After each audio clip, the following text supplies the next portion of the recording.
on my shirt, blood on my pants. I gotta get it off by doing the work. I gotta get this blood off. All my Crips and Bloods lost. You was bought with a price. How much that blood cost? Blood on my hands, blood on my shirt, blood on my pants. I gotta get it off by doing this work. I gotta get this blood off. All my Crips and Bloods lost. You was bought with a price. How much that blood cost? Living a life of crime, so we can't get employed with no work. Preacher don't know the truth, we avoiding the church. And the super rich elite enjoying their mirth. But know that you gonna be destroyed for destroying the earth. All right, first and foremost, we give all praise, honor, and glory to the Most High God, Yahweh, in the name of His only begotten Son, Yahweh Shai, who the world literally called Jesus Christ. There's a situation that happened a couple weeks ago. We made a video about certain of the child abuse and murder scandals that, you know, have been coming up in Israel. A few years ago, North Carolina, you know, we had that nut kill that little boy in the mom, and they made a docu, like a little show about it. And then we recently had something that got publicized. Situation down there in Georgia, they locked a little boy up in the basement. He got cancer. We went in through the spirit. We went hard on it. Now, if y'all watch that video, I said that some brothers had told me about the situation and were trying to link me up with dude who was accusing the situation. I gotta say Salaki, because that wasn't the situation that brothers was trying to tell me about. That wasn't the individual brothers were trying to link me with. Go ahead. Now also too, that kid, the kid that got locked in the basement wasn't the one that caught the cancer. It was it was two kids. Oh, it was another kid. Okay. So there's a lot of stuff going on. Brothers, you know, solid brothers out here out of San Diego, that we've been knowing and fellowshipping, you know, and mingling with for some time. Who they were trying to put me on game to was a brother out of Maryland, not out of Georgia, not out of course, out of North Carolina, which that situation is long down. This brother is out of Maryland. Okay. This is a very unfortunate situation. Some of us have seen this on Facebook. It's going around somewhere on YouTube. I believe the brother's name is YASHARAHLA.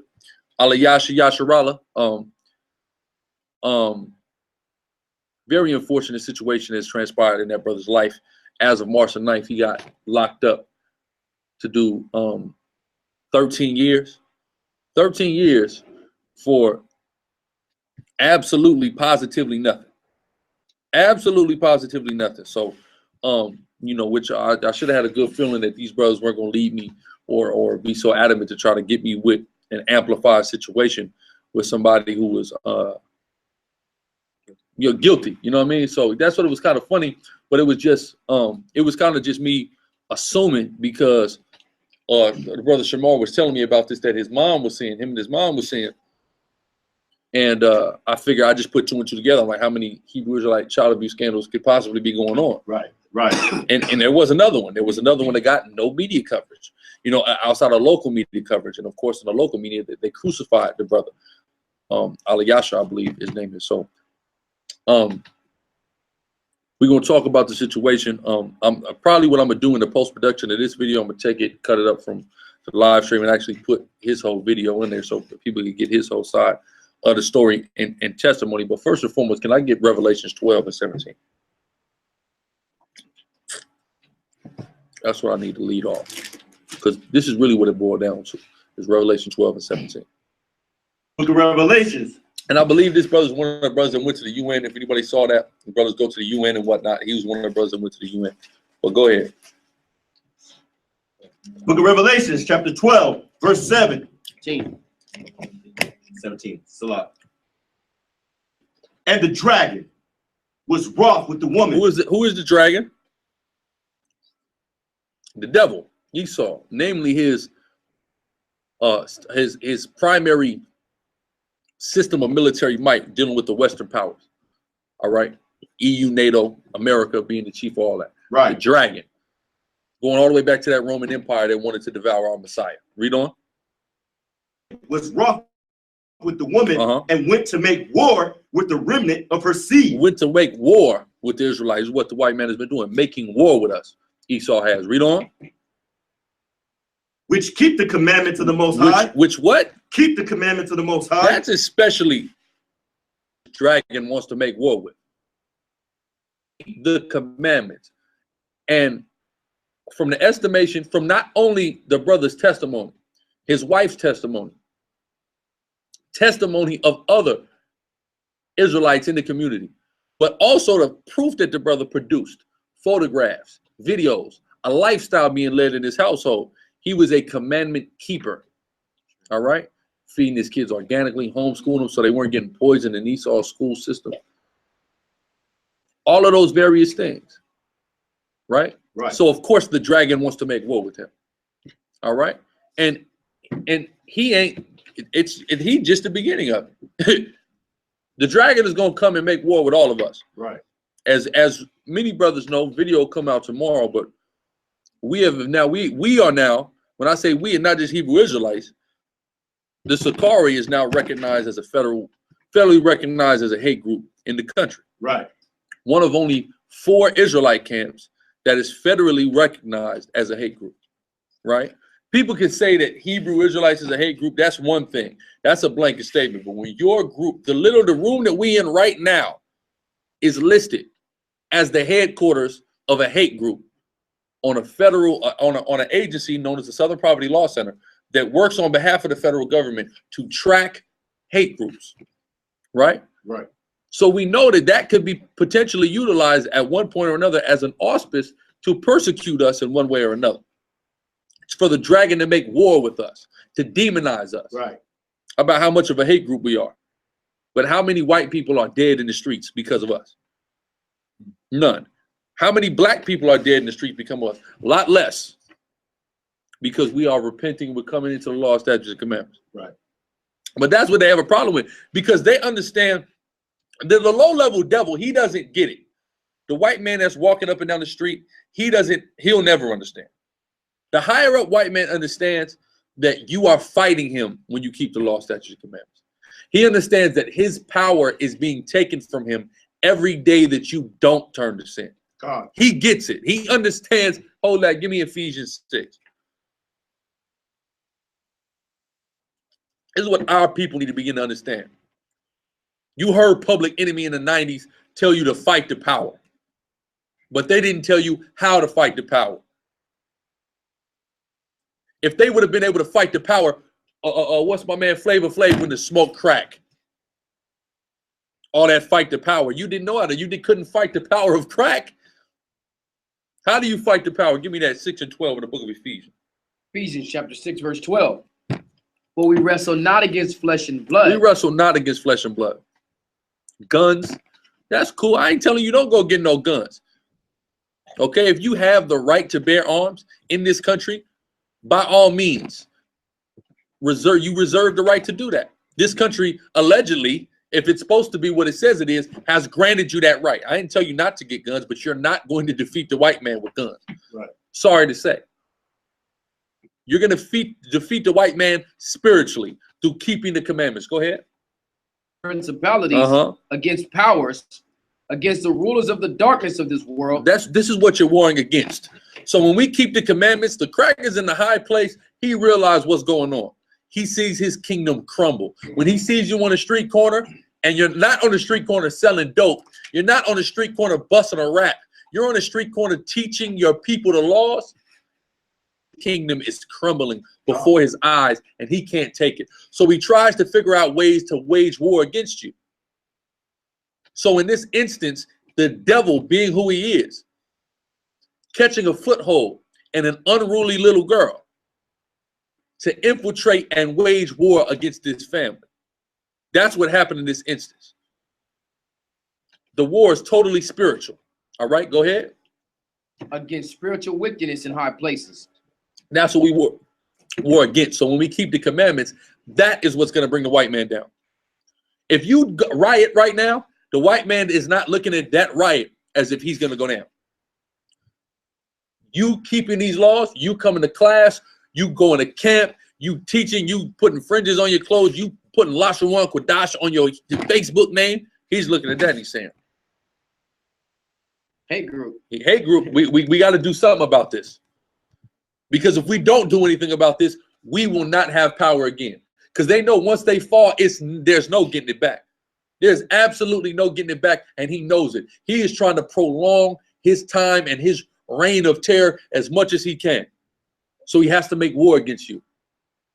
Or you got 7 kids in a household adamantly keeping the law, statutes, and commandments. We have to do something about that. Right. Every one person they can get to stop keeping the laws, they know it's extending they keep them. You see? Right? So go ahead. Finish that out. Finish that out, Shimon. That was it on Ephesians. Go back to that Revelation 12, 17, start from the top again. Back in the book of Revelations, chapter 12, verse 17. And the dragon was wroth with the woman. And the dragon was wroth with that woman. All right? He's mad at that woman. Who is the woman? Israel. 12 tribes is the woman. Read.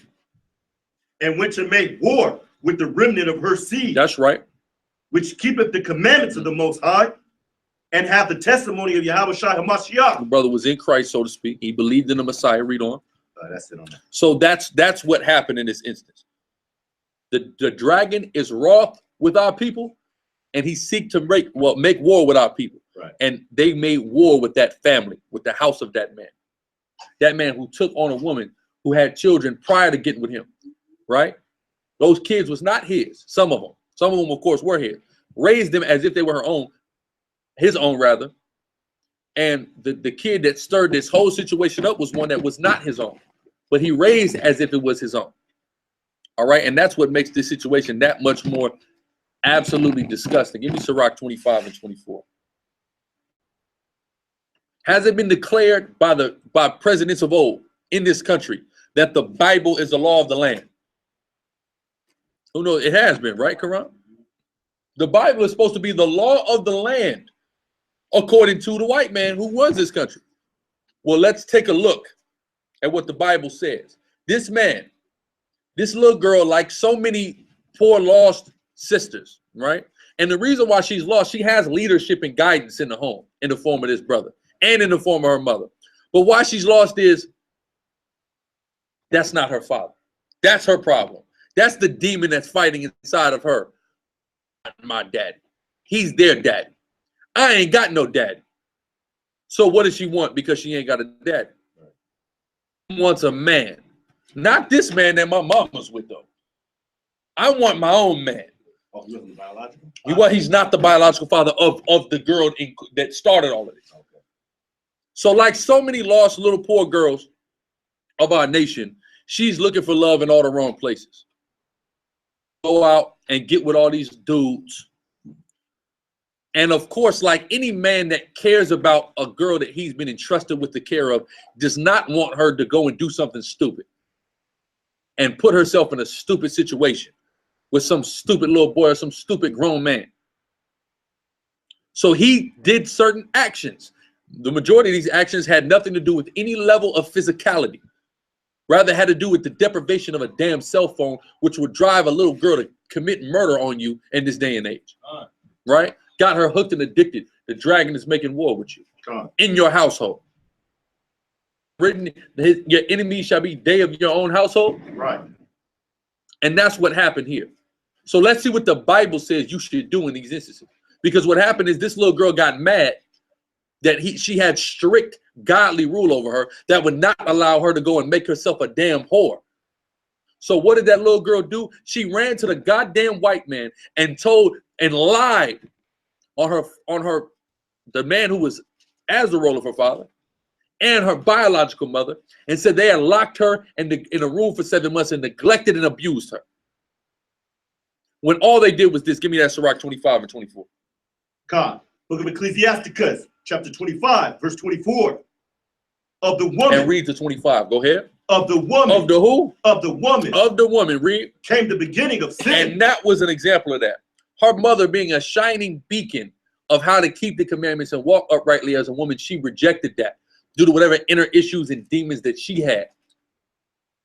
And she instead chose to run to the serpent. Read. Of the woman came the beginning of sin, and through her we all died. And now this brother, who is nothing but who is nothing but what her daddy would have never been, and nothing but what every Negro that she was trying to run and get with, right? got him locked in jail for the next 13 years. This is a brother that understands the end of America is coming. He knows that. So he got to tell the rest of his kids that he can contact, because they done deprived him of contacting certain of his children. The rest of his kids he can contact. I don't know if I will see you again. Not, I don't know when I'm going to see you again. I don't know if I'm going to see you again. Because within the next 13 years, there ain't going to be no America. You see what I'm saying? So he's looking at it like, I may not, of course, the end is going to probably come before then, most high willing. And in the next 13 years, how many more of us do you think they're going to do this to? This place has to be destroyed. You see? Gone. So he's looking at it like, I might not even ever see my children again. So the kids that they took, he ain't seen since January of last year. Ain't been able to talk to or contact his kid. They got no contact order. Lying on this man. Saying he's in a terrorist, radical hate group that hates women. So because they hate women, he doesn't feed his youngest daughter. And that she can't walk, but he has pictures and videos of her. They took her and allegedly say she couldn't walk, walking and eating, smiling and playing. The white man is the devil, make no right. mistake. That's all that means. Go ahead, Doc. Verse 25. Give the water no passage. Neither give what? Give the water no passage. Read on. Neither a wicked woman liberty to gad abroad. So all that brother was doing was following the Bible, which allegedly is the law of the land of this God-forsaken country. It says, do not give a wicked woman liberty to gad abroad. Right. That was a wicked woman. He did not want to give her liberty to gad abroad. In the Bible. And he's now going to do 13 years in jail for keeping the commandments of God. You see that? Let's get, stay in Sirach, skip to 26, and read 8 to 13. Go up. Sirach, the 26, go to the 26th chapter, okay, and read 8 to 13 there. 26th chapter. God. Book of Ecclesiasticus, chapter 26, verse 8. A drunken woman abroad, and they gather abroad. Read on. Cause of great anger. You see that? Cause of great anger. He had a right to be mad that this little girl is trying to run off with every Tom, Dick, and damn Harry. They want to give her the time of day. Right? Read on. And then, hold on. But then, look, they let a brother stay up in their house. Brother, 27 years old. Apparently, at some point or another, the 15-year-old girl, she could have even been 14 at the time, and the 27-year-old start liking on each other, right? So she want to run off with him, and she does eventually run off with this man. And the brother gets charged with assault for attempting to stop the girl to go with the man, but they tell him that even if he would have just let her go, that would have also been a crime. White man is a devil. That's a catch-22. But here's my thing. If this brother that's 27 years old that was staying with them, if he's supposed to be in the truth, right? If you in the truth and this man is the head over this girl, shouldn't he have approached the father in this situation? But what? You didn't want the father to utterly refuse, which is what he probably would have did, which he would have had the right to do. You had this little girl run away, and then she run away with you, and y'all send her right back to damn Maryland. We're operating like that. If you know a brother that's in the truth, he got a daughter, a stepdaughter, whatever. You know, as a man that's a Hebrew Israelite, that it's your culture to go and approach that man about that. That's your culture. This is what has always been done. You think Joseph didn't go to Mary's father about that? Joseph went to Mary's father. They were espoused. They were engaged. At least you go and approach that woman's father. That's how that worked, period. Other way. You see what I'm saying? So, I mean, and if the father utterly refused, you have to respect that. Already had did some backdoor stuff. You know what I'm saying? Guys ain't getting into the culture for real, man. Really, and this dude's letting you stay up in the crib. Right. You should have just stepped to him. Look, yo, what's up? I know she young, but I mean, look, you liked on her. Just tell him. If you're really about it, if you really in this thing, you know, I like on your daughter. I'm gonna tell you. All right, and what's up, what's going on? What arrangements need to be made? Because that's our ancient customs. I ain't gonna go to your 14-year-old daughter and tell her that though, right? But just your daughter, you know what I mean? So I would even say, you know, step to him. So maybe, you know, especially if you know she's liking on you. Future arrangement. I was about the future arrangement. You know she's liking on you. Just be on some like, yo, step to the pops. Like, you know, when she's get to that age. 3-4 years. Hey, keep her on the rap for me. Keep her on ice. You know what I'm saying, for me. Get on your Tiger and Kylie. You know? Yeah, keep her on ice. Keep her on ice. Till she's ready. Talk about it. It's like a good point, but what they want to do is live that. That's that when you're in the world high school fantasy, right? Yeah, and run off with your girl. You want to at the park, you work it out maybe somehow. And that's all I heard about. But nigga, you're 27, bro. I've been doing that. I ain't heard of a nigga that old doing that. And you in the truth. That's the kicker now. We talking about just a nigga in the world liable to do anything. You're in the truth. You're in the knowledge, and you living some high school fantasy out. Damn near 30 years old. This man done let you up in his house to stay to live when you just ain't had no place to go, and that's how you repay him instead of stepping to him like a man. You step to him to ask him to live with him. What's up with the girl? You know. Especially if she's out talking to Negroes in the world, trying to run off with niggas in the world, you better off saying, look, hey, let me look. Look, just keep her on ice for me. Couple years, I'm gonna come get her because them niggas in the world ain't no good. She better off with me in the truth. If you were a damn man, but of course you're not. You see what I'm saying? I got a daughter. What are you? I'm gonna respect you if you gonna want to go around behind my damn back. Hell nah, you supposed to be in the truth. You gotta approach me. Okay. Our forefathers handled it. These Negroes, they in the world, man. They not in this truth. Where we at? Go ahead back to that. Back in the book of Ecclesiasticus, chapter 8. Salah, chapter 26, verse 8. Read. A drunken woman in a gather abroad causeth great anger. That's right. And she will not cover her own shame. And that's what the little girl was not doing. She was not covering her own shame. And she is so damn shameless that this little girl, even after she gets taken and removed out of the custody of her parents, she's running away from them. They calling the police. She's running away, running out all hours of the night, messing around with boys, even then. But you're going to lock me up behind her word. Crazy.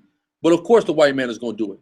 In the court case, there was no witnesses for the state.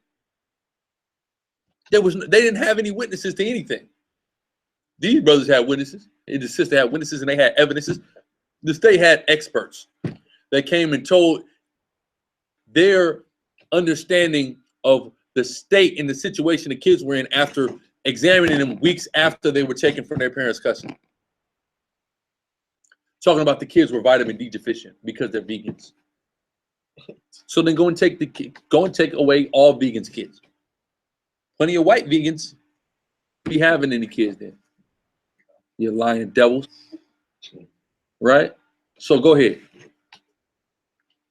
Verse 9. The whoredom of a woman may be known in her haughty looks. You see that? Eyelids. Which I can only imagine. Then they said this little girl is out and only her panties and bra. All kind of stuff all over social media. The Bible talks about a little girl like this. Right? And according to their own words and what they said, and even what was brought out in the trial, they were very lenient on this little girl. But this man is doing 13 years in jail.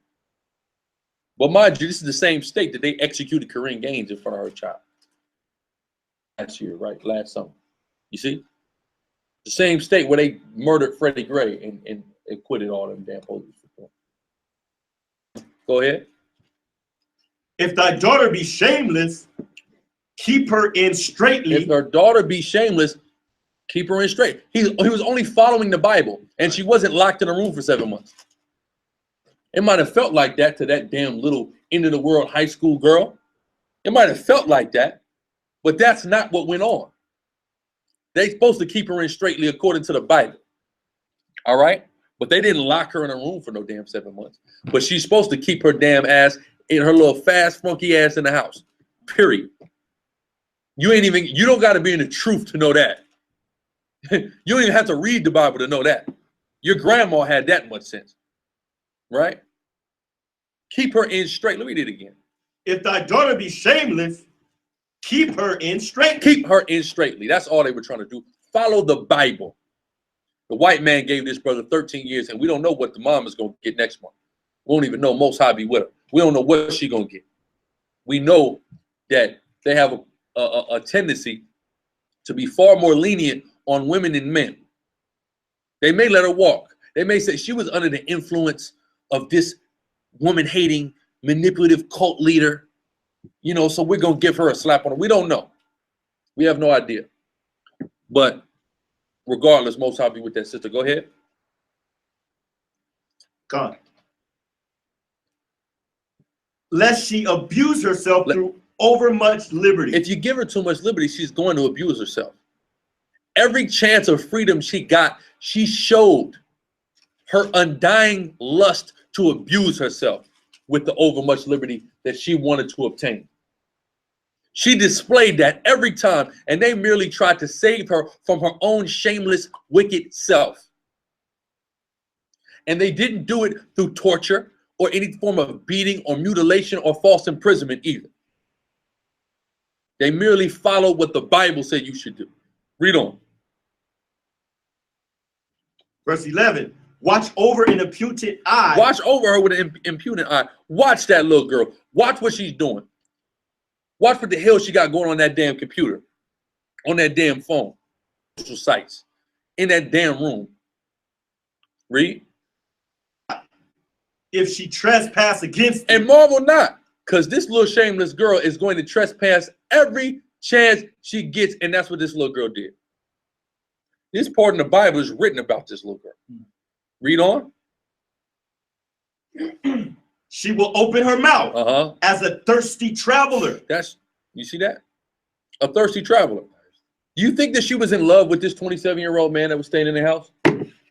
No, she wasn't. Watch this. I'm going to read about it. Go ahead. She will open her mouth as a thirsty traveler when he have found a fountain and drink of every water near her. It's not that she was in love with this nigga. Right. He was the water that was near her. Right. All right. So she drank from him. Read on. By every hedge will she sit down and open her quiver. That's why she's running to every little boy she can find and running off. Open her quiver. What? And open her quiver against every arrow. Who know what that means? There we go. There we go. Brother was just trying to save her from that. That's all. From being a hoe and not being respected by anybody she ever met. That's all the brother wanted for her. Crazy as her own, like what her father never was. You know, and how did she repay him? 13 years in the penitentiary and his kids taken away. And on another note, he probably could have been deceived by her too. You know, he might think that, you know, okay, maybe this is something special. Maybe she doesn't do that. Maybe he didn't know her history. Yeah, the 27-year-old dude, yeah. Right. He's deceived. He's not knowing what's going on.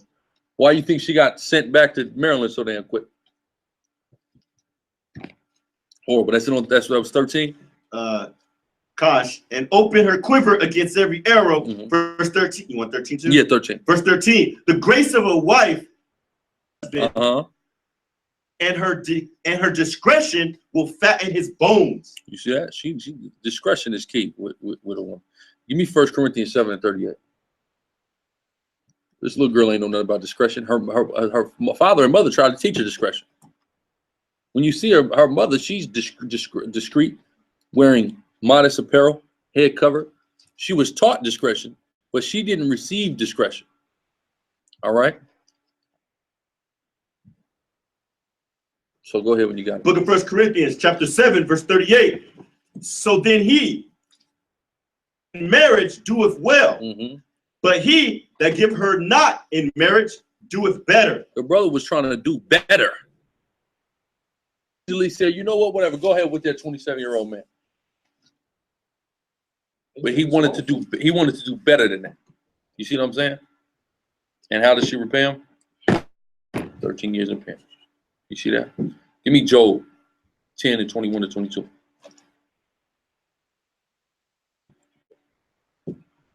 Because this is really what it boiled down to. Chapter 10, verse 21. Before I go whence, I shall not return. Even the land of darkness and the shadow of death. That's where we at. A land of darkness and the shadow of death. Read on. Darkness as darkness itself. And of the shadow of death without any order. Without any order. That's this place. It's as the shadow of death without any order. That's designed to fail for our people every time. Right. We're supposed to have faith in the quote-unquote American justice system, and this is a textbook example of a horrendous failure on the part of the American justice system. It's broken and it cannot be fixed. It continually fails our people. This dude had an all-white jury. His wife had an all-white jury.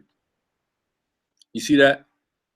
They set it up to crucify these people, and it's utterly disgusting, right? But this is that place of darkness as the shadow of death, where there is not any order. There's not going to be any justice. The system is not going to work for us. The system is out of order or broken. Designed to totally kill us, obliterate us, period. And that's a clear example of that, showing you how inferior the system of America is. For anybody to believe in it at this point is asinine. But we have a system that is, you can't mess with. We have a system of total perfection, right, that works every time, completely. That was 22.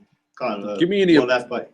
Go ahead. And where the light is as darkness. And where the light is as darkness. They demonized this man publicly in court, painted a narrative that he was some women-hating radical extremist, religious extremist, right, in newspapers. He said white people were online calling him the devil and saying they hope he burns in hell.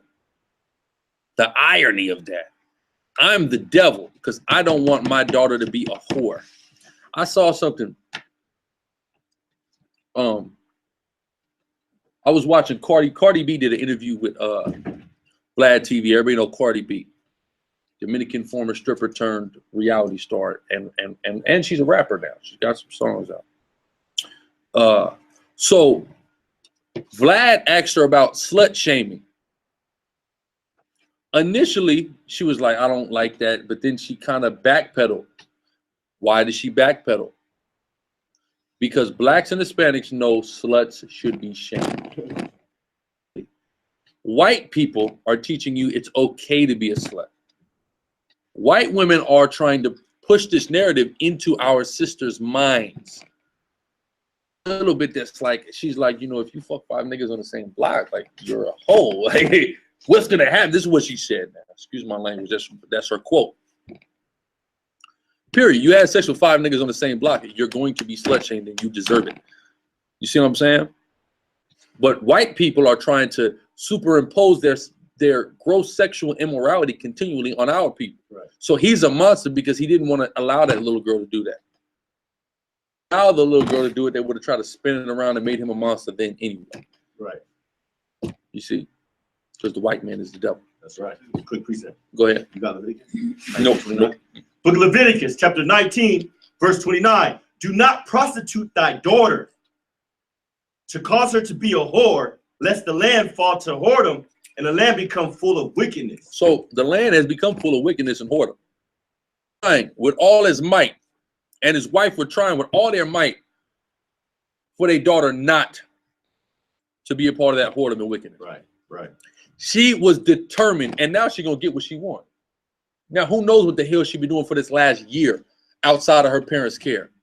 Probably in the. You said what? I thought you said you had an update. Well, she was running off and all that, but you know who know, you know what I mean? Who knows what she was out doing? She was out popping and what rod she was on. You know what I mean? I'm just coming straight because that's the reality of the situation. They tried their damnedest to keep her away from this whoredom and wickedness. And she tried her damnedest to resist them. And she did it by running to our open enemy, the devil, the white man, Esau. She ran to them and she just knew for a fact, the white man is going to give me a license to be a hoe.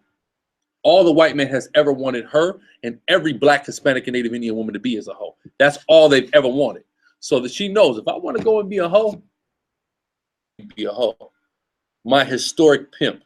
Y'all remember we did a lesson saying the only way the black and Hispanic women were going to stop being hoes is if America ceased to exist, because they were only brought to America to be exploited for their bodies, period. That's literally what's going on. Run to the pimp. And she can get that pass to be a hoe all she wants. Let's say she's in a foster home or she gets adopted by somebody. What you think is going to happen then? If she want to run off and go be with some little boy, they don't like her, all she's going to do is get cycled to another foster home. She's going to do the same thing. Or she's going to end up in a relationship with one of the motherfuckers that live there. You see what I'm saying? That's just the reality of the situation. And it's absolutely disgusting. It's absolutely disgusting. And that's all they tried to stop. And when you don't want a black woman to be a hoe, you get put in prison. God. You want her to be a hoe, you get celebrated.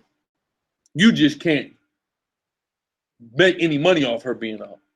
She's got to be a hoe for self. All that goes into the ritualistic nature of Babylon. Because ancient Babylon, the women were hoes. The cult of Semiramis had to go and sell her body for money. That's what the groves of the strip clubs, that's where it all comes from. It comes from those ancient mother goddess whorish forms of worship and rituals. It's where it all comes from. They would dance around the asterisk pole and take you back and have sex with you for a sum of money. But they didn't have a pimp. So the white man will throw you in jail. Your cousins who went down on that, how long your cousins do, Man. Sergeant? One like 5, one like 7. 5 and 7. How much did their hoes do? They didn't do anything. Months at best. That's it. If you're a hoe in America, you're not gonna do.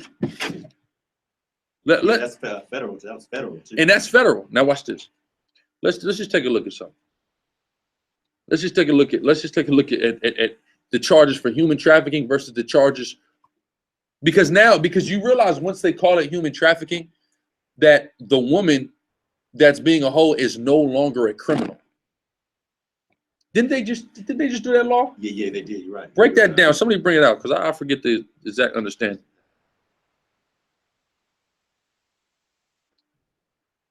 I want to say.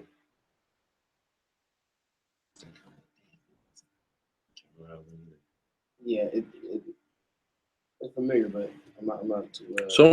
I think you were going into it. I was the one that told you about it, but it was fresh on my mind when I told you.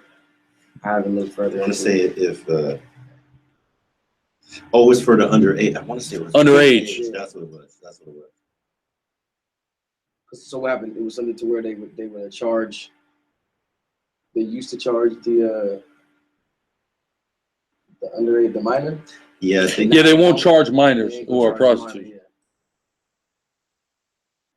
They just gonna hit that. They just gonna have to do with the trafficking. Right. Basically, what it's doing is it's perpetuating whoredom throughout the land. Because now you can be an underage hoe and you know that I'm cool. Right. What I'm doing is really not even illegal because I'm not gonna go to jail for it. But the nigga that's hoeing me out, he's gonna go forever. Right. Yeah. But listen. Right. But how does the pimp game go? Because now the pimp game is based off of women choosing the men that they want to get with. Like these guys are going and kidnapping girls and chaining them up. That happens. Let's not get that twisted, but we're in San Diego, California. These girls are aspiring to be prostitutes. Is they are born, all they want to be is a hoe. At 15, at 16, Karam. I say this all the time. It's not the East Coast. You don't got none of that other stuff. Either you don't pounds or you're a pimp or something. Exactly. That's just it. 14, 13. That's what you're doing. Those are the options for criminal enterprising out here. Not as open as other places where it's affluent. You know, if you're gonna deal with cocaine or heroin or anything like that out here, The Mexicans have that sewn up.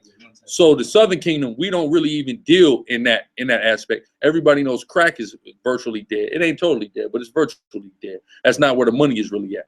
The money is really, like you said, in big weed or in pimping. That's what Negroes do out here, right? But you'll get the book thrown at you. Purely comes to you and wants to give you money for what she is going to do anyway. Not saying a pimp is right, but it's giving them a license to hoe. And that's because this is Babylon where they hoe. They don't have a problem with a girl being a hoe. They have a problem with you getting the money for it that the white man has. He wants her to be a hoe by all means. So SICARRI. You had something? Oh, so and with that new law too, by not putting an age on it, not only does that perpetuate whoredom throughout the land, now you can get into your pedophilia and things like that. So open the door. Now, if the pimp doesn't get caught or the trick don't get caught, you know, she's gonna say, "Look, you don't got nothing to worry about. I'm under 18." Watch this. It's before, remember, you used to ask if you were over 18. Yeah. Question, remember? Are you over 18 now? Now, if she's under 18, she's not engaged in a crime whatsoever. Well, watch this. The California crime of prostitution or solicitation is a misdemeanor for a first offense, and potential penalties include up to jail or a fine of up to $1,000 or both. That's it. You and then guess what? In San Diego, if you get hit with 6 months, how much time you doing? 3, maybe even less. Maybe 2.5. Maybe even 1. If you're in LA, they're getting triple time in LA County right now. So you definitely only doing 2 months or less for selling pussy. If you're the pimp in that situation, 5+ years. Right. 9 years. Yeah, I would say the numbers get up there. Federal. Because it's okay to be a hoe in America. So that little girl knew just who to run to get the license of of freedom and liberty to get abroad. She knew just who to run to. The same person that put her on a boat and made her into a hoe. Go ahead. Not to mention, it just says that if it's a first offense. If it's a first offense, it's going to be a misdemeanor. In San Diego, you're doing what, that 72-hour hold, and you're getting out of jail. Yeah, that's usually what they do. The whole they just kick them. The non-violent offenses are not doing no time at all. You're not doing no time. Unless you just have a bunch of priors. But then they just, what's the whole Prop 57? Yeah. Where if it's a non-violent crime, then something to the degree of they can't even really use your prior convictions. Yeah, prior convictions. The only time they really crack on you, only non-violent crime they'll really crack on you for is fraud. Hella fraudulent. You said what? Is it a federal crime? Fraud? It's a federal crime. Fraud. It is, but there's local fraud too. There's state fraud. But it can go to a federal level. Yeah, but that fraud, they'll hit you with priors on the fraud. But you still ain't gonna do even hella time for fraud though. You know what I mean? But that's the only non-violent crime they really will try to slam you on. You know what I mean? But I know a dude, he owed, I was in jail. I think they had like $400,000 in restitution he had to pay for fraudulent stuff he was doing. And they were just gonna let him out, give him a slap on the wrist, you know? But go ahead. Yeah, but now then I remember having this case. They went 7 years on a credit card. Wow. Yeah, see that? But Officer Yash, man, he came up with a beautiful precept. Look, like you said, the first offense, right, for a woman prostituting herself is what? What did you say? 6? What was it? 6 months. 6 months. Max. 6 months max, right? Well, let's see what the Bible says. It's supposed to be the law of the land. Especially if you're the daughter of a priest. It's the book of Leviticus. It's one of my favorite. Go ahead. Officer Yash, pull this one up. Book of Leviticus, chapter 21, verse 9. The daughter of any priest. Of any priest. Read. And are we not kings and priests? So under the Melchizedekite order, this is implemented. You see? Go ahead. And the daughter of any priest, if she profane herself by playing the whore. Go ahead. she profaneth her father. Read on. She shall be burnt with fire. She shall be burnt with fire. Girl, don't repent for that grave evil that she did. She's going down in America in that fire. I think the righteous judgment. And before anything, well, it like any little silly 15-year-old girl in America running around. She's got a rough path that she's walking on. Okay. That she's determined to walk up, right? Right. So let's give me Susanna. Give me the book of Susanna in the Apocrypha and start at the 41st verse and read to the 49th verse. Because the point is going to be displayed here that though America has this broken system that has never worked for us, that we have a perfect and flawless system called the Torah given to us by the Most High Yahweh. We've been given that. And in being given that, it's always shown how it's always worked. It's always worked when followed to a T. So we're going to give an example of that with a woman who would not be a whore, though she was in a damnable situation. Could have been a whore. She may have escaped that situation, but she refused to be a whore and put her faith in the Most High. So read 41 to 49 there in the book of Susanna. 41 and 45. He got it. I'm there. I'm pretty close to Book of Susanna, verse 41. Then the assembly believed them as those that were the elders and judges of the people. So they condemned her to death. Then Susanna cried out with a loud voice and said, they believed these two individuals who bore false witness and said that they saw this girl committing adultery with another man. The only reason that they said this is because they actually desired to have sex with her and she refused to deal with them. So they created this story. And everybody believed them, of course, being elders and higher rankers. And one of these individuals is a heathen, mind you. A Canaanite. Yeah, there was plotting on him. One of these individuals is a heathen.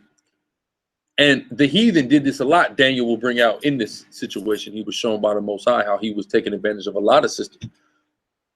Just like the police will do. Take advantage of sisters. So that's what was going on. But she refused to deal with them. And she said, I'll take it to trial before I'll break the laws of the Most High, because he will see this if I commit this adultery. Not only was it be adultery, I mean, at this point, she got to let niggas run a train on her. Like, that's next level hoarder. You know, go ahead. It says, then Susanna cried out with a loud voice and said, O everlasting God, that knowest the secrets, go ahead. That knowest the secrets, and knowest all things before they be. Thou knowest that they have borne false witness against me. I must die. Whereas I never did such things as these men have maliciously invented against me. So she ain't do it. Two witnesses came and said somebody did something that she ain't do. We know that in the mouth of 2 or 3 witnesses, what? The matter should be established. Somebody is put to death on 2 or 3 witnesses. At this point, she is to be put to death. But she didn't do what they're saying that she did. So you could say that the system was going to fail. But the system doesn't fail because it's perfect. So the Most High always has a ram in the bush. Read. And the Lord heard her voice. She was led to be put to death. The Lord raised up the Holy Spirit of a young youth whose name was Daniel. And this is how Daniel burst onto the scene through this right here. Go ahead. Who cried with a loud voice, I am clear from the blood of this woman.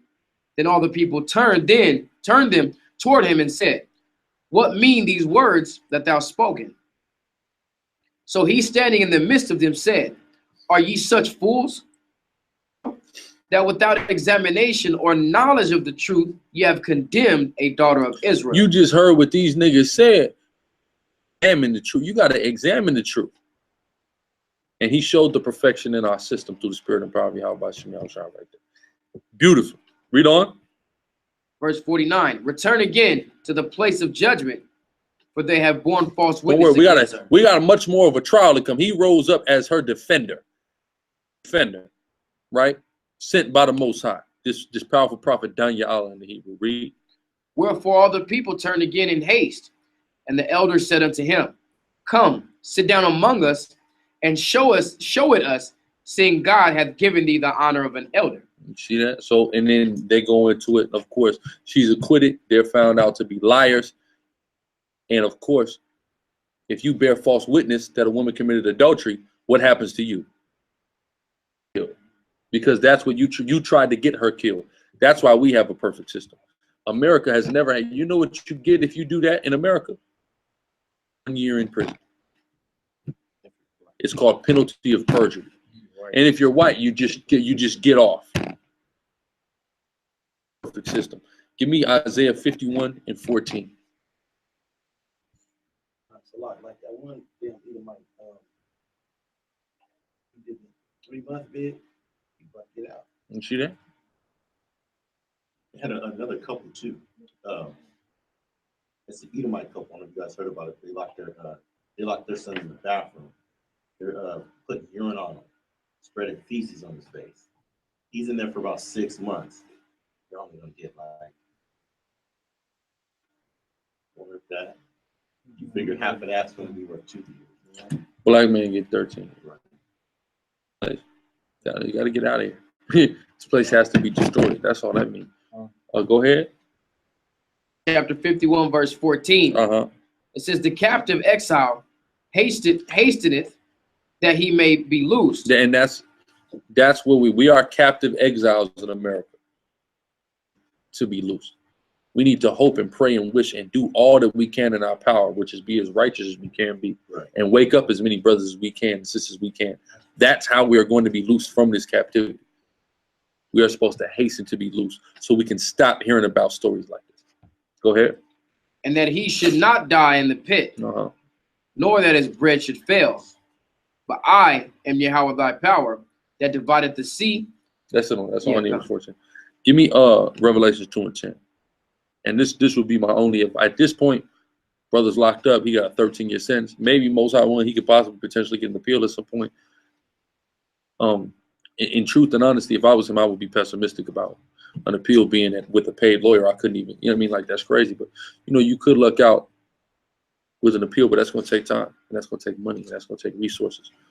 You know, they do have a GoFundMe if, you know, anybody's interested in donating to it. But give me Revelations 2 and 10. Book of Revelation, chapter 2, verse 10. Fear none of those things which thou shalt suffer. And that's my only advice that I can give to the brother. Thou shalt suffer. Read on. Behold, the devil shall cast some of you into prison. He's one of the brothers that's been cast into prison by the devil. Okay, the white man. Read on. That ye may be tried. So he's being tried. And he said it in the video where he was going. He said it. I know this is a trial. You know, it's a trial that my wife and I and my family are all going through. He understands that. I ain't telling him that he don't know, you know, but go ahead. And ye should have tribulation 10 days. Be thou faithful unto death, and I will give thee a crown of life. That's how you're going to get a crown of life. Is faith unto death. So that's what we have to keep. Right. And that's what we have to maintain. That's what we have to do.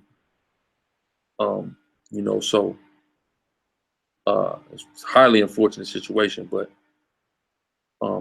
you know, the Most High dealt the hand he dealt. Brother got to play it how it goes. Sister got to play it how it goes, because that's really what's next. Is the sister going to get sentenced? Right. You know, so what's going to happen there? You know, we know they do have a tendency to show far more leniency on women, but that doesn't necessarily mean they're going to do it. You know, he was looking at 65 and only got 13. 13 is still a long time, but in comparison to 65, you know, it seems light. I mean, 13 out of 65 when you compare it. But when you really think about it, 13 is 20. He wouldn't come home till 2030. Right? Who knows what his kids? Yeah, who knows how his kids are gonna look then? You know, that he was doing such a good job of homeschooling and feeding organic foods and teaching these laws, statutes, and commandments. Horrible. You know, who knows? They could throw the book at the mother. Mother is still looking at 30 years. He was looking at 65 and got 13. She's still looking at 30. She can still get 30 plus, technically. Most High willing not, but it's potential corrupt. So the case got brought to light. That's safe to say. This 15-year-old girl ran, said that she was being locked in a room for 7 months, and through that, they then began to trump up charges and bring certain of the other children into it. All from the girl. All from the girl that wants to just be, you know, everything that a girl shouldn't be who has any knowledge of the truth. You have no knowledge of the truth. You're getting it, and you're still acting like this. That's disgusting. So that's a really deep-rooted daddy issue. That's all that is. And she feels some type of way about taking these orders from this man, being that it's not her father. All right, which happens. A lot of people, like some people think like, oh, I have a father, but this individual was around. It's not the same. And the reason why it's not the same is because you inherit your spirit from your father. You do it. So there's always gonna be some resentment. My wife, she got 5. She's one of 5 by her mother. None of them got the same dad. Not one. But her mother, when she had her first 2, which was my woman's older sister and my woman, she got with one dude. She's been with this one dude, crept on her with the other 3 kids. Anyway, he's been there taking care of all 5 of these kids, only one of which is his. One is his. She's had 2 on him, really. You see what I'm saying? Had 2 babies on him. Only one of these babies is his. So in that, he's been an outstanding father. The father that none of these individuals' father would have ever been. You see what I'm saying? To these children. But there would still be resentment in the household. And I've been in the household, they having household fights, and he said, I know I ain't your daddy. I know. I've just been taking care of you your whole life. But I know I'm not your dad. All right, I get it. You know what I'm saying? Even though the child didn't say that, that's clearly part of the issue. You see what I'm saying? Is the fact that you know you don't literally descend from this man. You see what I'm saying? But the man that you descend from, in the case of her older sister, is some nigga that you see cracked out walking down Salola. All right? You just see him walking. A nigga that, you know, stay right behind class here, you know? Never really amounted to much in life. You see what I'm saying? And so on for the rest of the kids' parents, right? But they still have this resentment. You see what I'm saying? For whatever reason, and they all got their little daddy issues. You see what I'm saying? So I've seen it. I know what it is. I know what time it is with that. You know, and that's the same thing that was going on with that little girl. You know, that's where it comes from, and it's highly unfortunate because I've seen. You know, we've all seen situations like this, girls be like this and things of that nature. We've all seen it. But to see it get the man that was just trying to be there put in prison for 13 years, and this man just so happened to be in the truth and was teaching the laws to his kids and, you know, all that, this is horrible.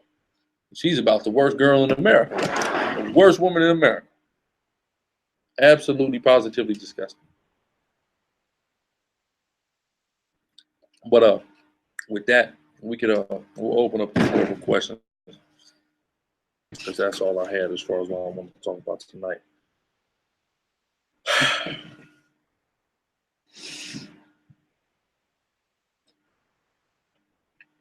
Yeah, to the brother 12 Tribes Toronto, brother, you bring up such a profound point. You are promoting, somebody gonna promote buying hoes when it's literally totally destroying our people. Destroying our people. You think the black woman would be a hoe if there wasn't money involved? The Latin woman would be a hoe if there wasn't money involved? If she didn't know of a certainty that she could get paid off of this, she wouldn't do it. Encourage that. That's crazy. Someone wants to know what Bible version we're using. We're using the King James Version.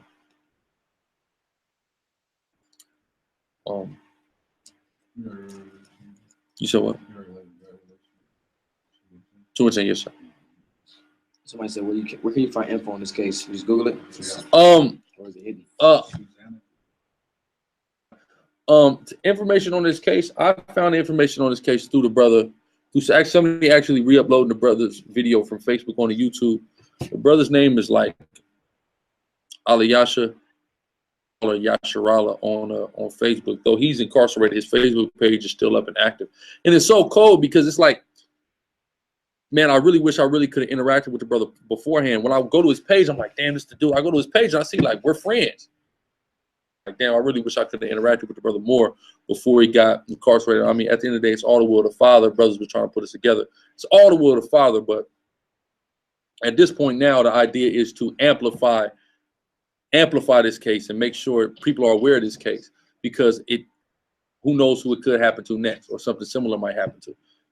We said the dragon was wroth and made war with the remnant of the seed of the woman that kept the commandments. You see what I'm saying? So in understanding that, we know that it could happen to anybody next, or something similar could happen to anybody next. So we need to all be ready and prepared for it. Matter of fact, let me look. I'll share this video. I'm gonna show y'all so y'all can. They probably have more information. Yeah, Ali Yasharahla. Here's his actual. If y'all see, this is the video of him talking about, which I'm gonna edit that into the post-production. Off of there, this is what the brother looked like and his wife. That's the name of his page. So y'all could go there if y'all want more information on the case, and any developments that we hear about, we will make sure to update through the spirit. That way we could, let my brothers know what's going on. So he made that when he filled out. Yeah, and when he made that, he made this on March the 7th. So they were talking about how it's rare, but the judge actually let them go home until his you know what I mean? But they had to bail out twice. They locked him up 2 different times, over $1 million in bail total for both of them. Again, and they have a GoFundMe. If you go to his page again, y'all go right here to his page. You'll see there's this video, which is a longer video, and another video, and they got a GoFundMe. As y'all see it, or Yasharahla, that's his name. So if y'all want to go there, there we go. Boom.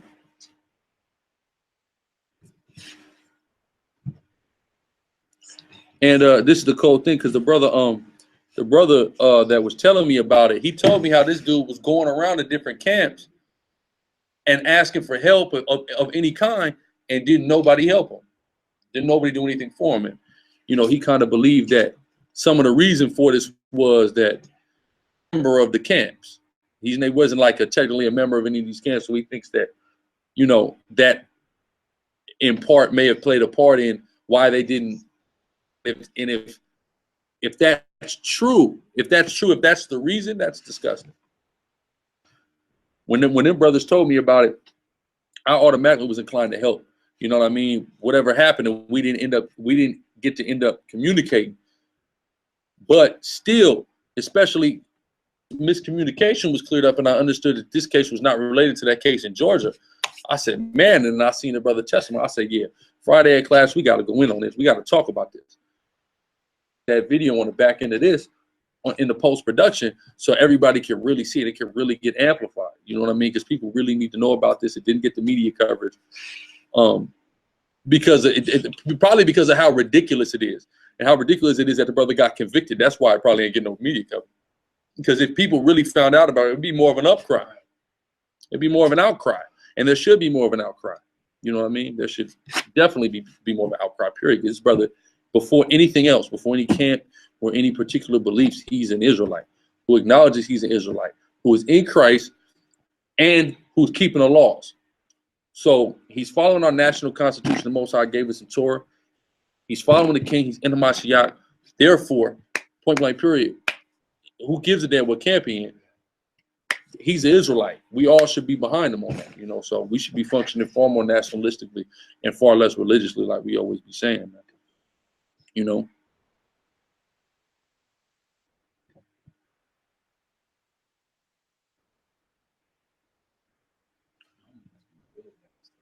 Man, she is. This is horrible. I mean, imagine how that sister feels now, because how she's feeling with them. This little girl, my daughter, not even this brother's daughter, then got this brother 13 years in jail. Imagine how that sister must feel.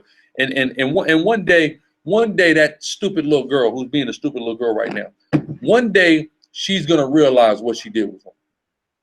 One day she's gonna finally understand how evil her actions were. And to a degree, she may have expressed a little bit on the stand, but still,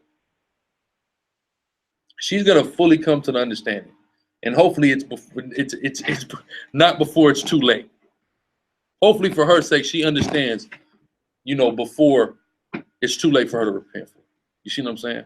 Hopefully, for her sake, because I done heard of some little girls doing some dumb stuff behind boys or whatever, but I ain't never heard of no little girl getting a nigga locked up for 13 years. If the nigga would have had sex with her, if the nigga would have raped her, he wouldn't have got that much time. You could have kidnapped, raped, and tortured that little girl and got less time than you would have for being a father to that little girl. All right, shalom, shalom, Israel, and all the people that see this video. We should have did this video for a while, but we were going through the trial process, so let's get a few things out the way. First and foremost, the CPS stole our children in Elkton, Maryland, and we haven't seen them for over a year from the date that they took them, which was on 1/13/2016, and they actually threw us in jail. First, I would like to say that when these things happen, we homeschooled, we eat all organic foods, we make our clothes, we make soap, we make lotion, we keep the commandments of the Most High. We're very pious and diligent. We got a good rapport amongst the people. Close-knit family. A lot of brothers and sisters that either stayed at our house or visited family that's been around us. And the thing that we're going to bring out now is what led up to this situation. So for a few years now, we've always had a problem with, which was my stepdaughter, my wife's daughter, and I've accepted as my own, as I raised as my own, with different boys and different problems outside of the home. Whether it was fighting in school, whether it was sneaking out at night. And several times we had to call the police because she had snuck out and we didn't know where she was at. We fast forward to a situation where we had a brother stand in our home, and my stepdaughter built up a friendship at some point with him. And it came to a head when she came to us and said that she loved him and she wanted to leave with him. And obviously me and my wife were pissed off. We were angry.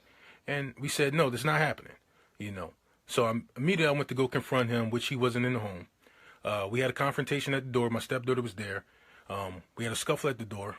And to make a long story short, my stepdaughter ended up running off with him that day and going to Detroit. Now, this was an Israelite brother. This is a brother that's supposed to keep the commandments. This is a brother that took our kindness for granted and, you know, did something that put us in a very bad situation regarding where our daughter was at, particularly with him. So after we had got her back, after several days of being in Detroit, you know, it was like our daughter was, mentally she was with him. She didn't want to let him go.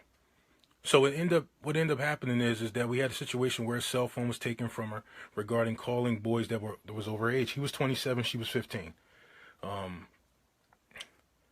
Me and my sons were out, and my wife called me, asking me about a cell phone that we had taken from our daughter because she was misbehaving with it, calling different guys, and we wasn't having it. When she took the phone, my stepdaughter, she attacked my wife, and she ran out the house. She ran out the house because I guess she wanted to be with this boy or whoever she was trying to be with. And when she had got with the police or got with the CPS, when she went to a neighbor's house, she pretty much gave them this long story about how we were trying to seclude her and keep her away from her friends and all these things. No more than 3 weeks later, or maybe 2 months later, I believe it was 2 months later, we were getting our house raided, and two weeks after that, we were thrown in jail. We were thrown in jail, and where they claimed that we were Hebrew Israelite terrorists or black Hebrew Israelite terrorists, and that we were a threat to society. We had $150,000 bail, or was it $300,000? It was $350,000. $350,000 apiece was our bail, because they said we were extremists, because we homeschooled and we followed the Bible. That we were so-called black Hebrew Israelites, as I said before. Me and my wife ended up bailing out, which that was unexpected to them. And during the time that they had incarcerated us, we had left our children with a brother, a very dear brother, that was staying in our home. And they pretty much took our kids from him, saying that he wasn't the caregiver of the children. What's strange about this is that when they raided our home, mind you, they raided our home because they said that we locked our daughter in her room for 7 months. And then for 2 months, or whatever the situation was that they claim happened, which never happened, they came to our home to take her diary and to take belts that you hold your pants up with. And this is essentially what they took from our home, where they found homeschooling materials, where they saw picture arts that was on the wall, where they saw plants that we had planted together, where they had saw the food that we ate, everything organic, spending $1,800 a month on food. So after they had raided our home, they come back 2 weeks later when they decided to get a warrant for us, and they come and our caregiver or our brother who was watching our children because they had detained us, and they make up an excuse to intimidate him and get in our home. Once they got in our home, they decided that they were going to take our children from him. Once they took our children, which was on 1/13/2016, a family that had always been together. I mean, let's say 1/13/2016. 2016. It was actually 1/13/2016. We haven't seen our kids in over a year. A year.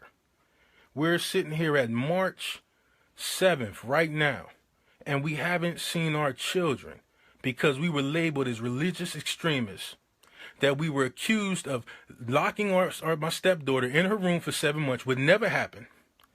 We were accused of starving our youngest daughter because the case was to be built that Hebrew Israelites don't like women. So the case was to be built that the girls were singled out for mistreatment. Now, mind you, when my stepdaughter had gave them the report that she gave to them, she said that she was singled out because she was the outcast of the family. Is that everybody else was treated good and she was the only one treated bad. But the wicked thing about the CPS, or Child Protective Service, or Child Protective Stealing Services, once they get in your house, they wreak havoc.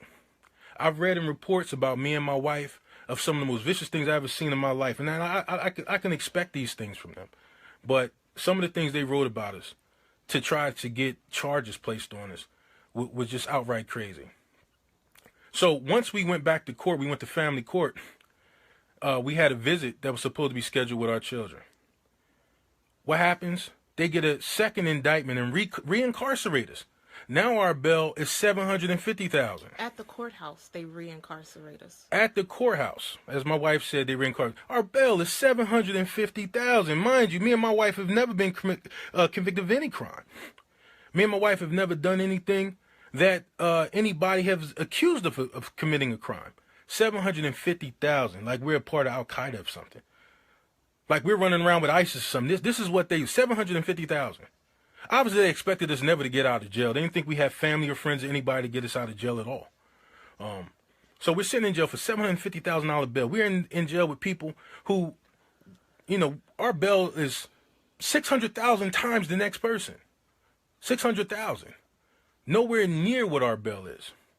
Why? Because now they're saying that our daughter is vitamin D deficient. Mind you, they know that we basically eat a vegetarian diet. Mind you, our daughter had never been sick, not one time.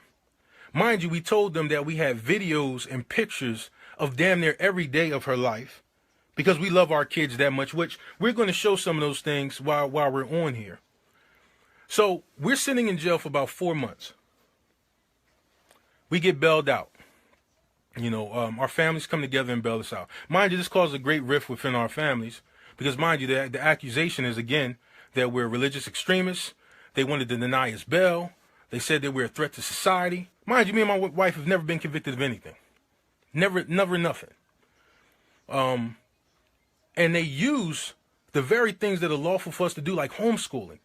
My wife went from working 5 days a week to 2 days so we can both homeschool the kids and spend time with the kids. We took them out of school because we felt like they were not getting the proper education in school. Our daughter struggled with math until she was in the 7th grade. She's in the 7th grade counting like this. 1, 2, 3, 4, 7th grade. When I was growing up, 3 times 3 was 9. When I was growing up, 7 times 7 was 49. You didn't have to 1, 2, 3, 4, 5. So when we're homeschooling our kids and we're spending the time with our kids and we're taking the time to teach them how to grow things, to make soap, to make lotions, to do all these things on your own, to medicate with herbs and things like that. These people are using these things against us to say, hey, listen, we're these extremists and we just don't like going to the hospital, even if something's wrong, which was wrong in the first place. We had our children at the hospital. We could have got a midwife and had them somewhere in the backwoods. You know, our kids got a rash. We took them to the hospital, even though we treated it ourselves. Our son had a eye problem. We treated it with eye patch, which is standard procedure for those whose child get what's the name of the strabismus. These are all the things that we were doing, and they knew that we were doing. Do you think it mattered to them? No, it did not. No, it did not. From the very first day, which was on 1/15 or 1/16. We have family members ready to take our kids. But because the state of Maryland wanted to build a case against me and my wife, they conspired and kept our kids for over a year. Over a year. We still have not seen them. Let alone seen them. 3 times they have actually given us updates on our kids. We're reading things in these reports talking about our kids won't eat the food. My daughter won't eat. But when we get to court and we go to trial, they're blaming this on me and my wife. So what do? Because these people are vicious and malice. They tried to make a case that we're these monsters, these religious monsters, these black Hebrew Israelites who hate women, and that we don't feed our daughter. This is their case. They're saying that we fed our daughter water. This is how we were nourishing her. This is what they said. So, mind you, not knowing that we're the type of people to take every picture and every video of everything our children do, we go to trial. My trial is one trial, my wife is another. Thinking that this is going to go away, knowing that this is an affliction that these nations is bringing upon us, and that the Most High is going to deliver us out of. So we're there. Then I'm showing pictures of our daughter with her quinoa milk. Showing pictures of our daughter eating oatmeal and apples and different nuts in there. That's very nutritious. This is the daughter that they tried to say was malnourished. This is 3 weeks before they took her from the home.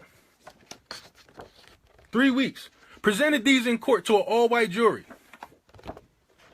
And you'll hear how that went in a minute. This is my wife breastfeeding, which they know that we breastfeeded our daughter up until the time she left. She was breastfed. This is the clothes that we've made our daughter, or my wife made, when she was about, was that 8 months? 6 months? 4 months. About 4 months.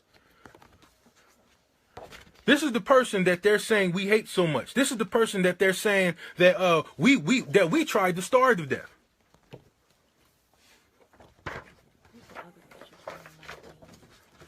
We don't have any picture on 19. This is a picture of our refrigerator when we did live there, because while we were in jail, we got evicted from our home. While we were in jail.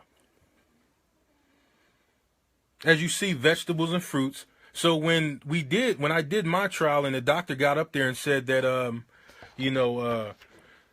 vegetarians have a 3 times harder chance to get vitamin D than most people. Well, I got a lot of repeats in here, but I showed the breast. This is just some of the pictures. We have hundreds and hundreds of pictures. So while my wife is going through these pictures, but the doctor that they had, they said that our daughter could not stand. This is a picture of our daughter 2 days before they took her. They had a doctor come in and said our daughter couldn't even stand. Provided pictures inside the courtroom and said that's a lie. These people did not expect us to have pictures and videos of every day of our daughter's life that we love. These people was like, no, these are monsters.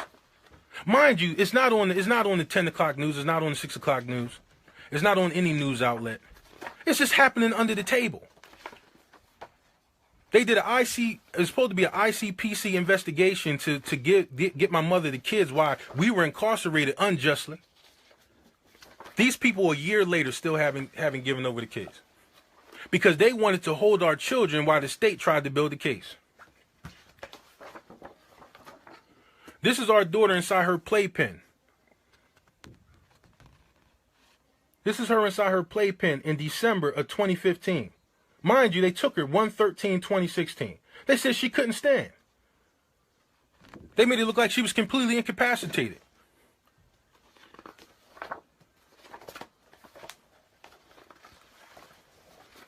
They said, the doctor said that my daughter couldn't crawl. So I bring out a video of my daughter crawling to me. And I don't know if I can, I got the video on my computer. And we're going to play this video for you. Because it's like, seeing as though nobody knows about this stuff happening. And now that we have already been convicted. Yes, we've been convicted of severe neglect for child abuse. Yes, this is what they convicted of. All white jury.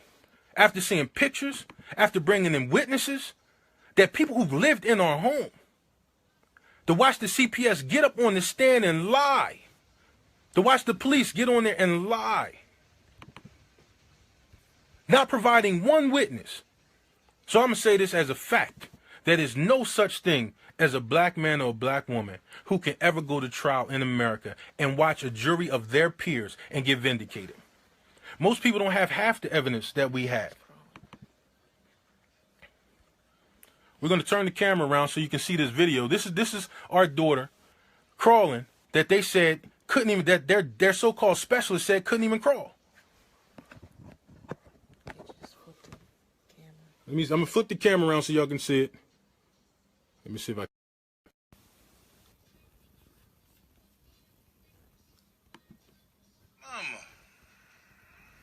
Mama, you taking your head wrap off?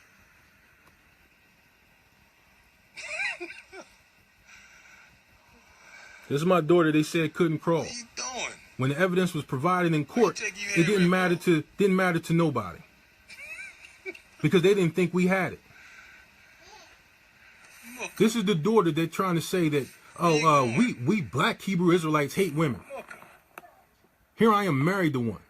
Got a mother, got daughters that I love dearly, that I haven't seen her in over a year, me or my wife. What are you doing, Mama?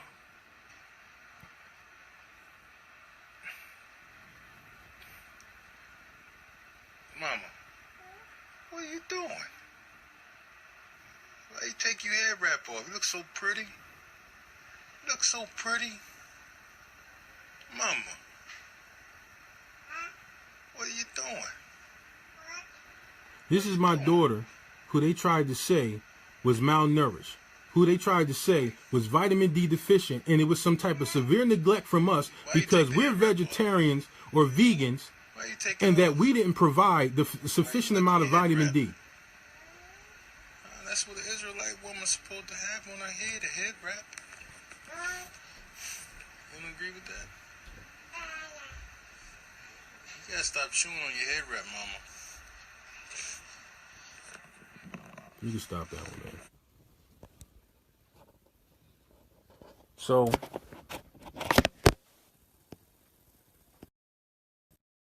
that video right there was the video that we showed in court. Now, the doctor who had said that she couldn't crawl and she couldn't stand, when we provided these things, the state was, we wasn't prepared for this. We didn't know that Mr. Harris, which is my slave name, seeing as though they won't allow me to be called by my Hebrew name, Mr. Harris. When they saw the videos and the pictures, they said they want all the evidence thrown out. They said it was prejudicial to the state. So the judge allowed them to bring back their doctor, who obviously had lied, who said that she couldn't stand, who obviously said that she couldn't crawl, who said that we only fed her water, which they made that up on their own. Nobody told them this. They didn't have not one person that said some craziness like that. But this is their case. So when me and my wife provide videos, and no matter of fact, put another video on. When we provided videos and pictures that was contrary, they bring the doctor back. So what does the doctor say? Oh, these videos and pictures must be from months ago. They couldn't possibly be from the date that we said it was. There's nowhere in the world she could be able to stand and crawl in the condition that they saw her in. So it makes me wonder, what happened from the time they took our daughter on the 13th to the time they went to the hospital on the 21st? From the CPS reports, they're saying that she wasn't even eating the food. But I forgot. They expect to take your children, put the child in another home, take them from their parents, who that's the only people they've ever known, not get any instructions from the families, because they didn't do that. We're sitting in jail. They didn't ask us nothing. What does your daughter eat? What does your daughter drink? They just take your child like it's like she's some type of animal and say, hey, listen, let us place you wherever we want. Psychologically, you should be able to adapt. Psychologically, you should be able to eat whatever they give to you. You shouldn't have no drawback. It should be no hurt in you.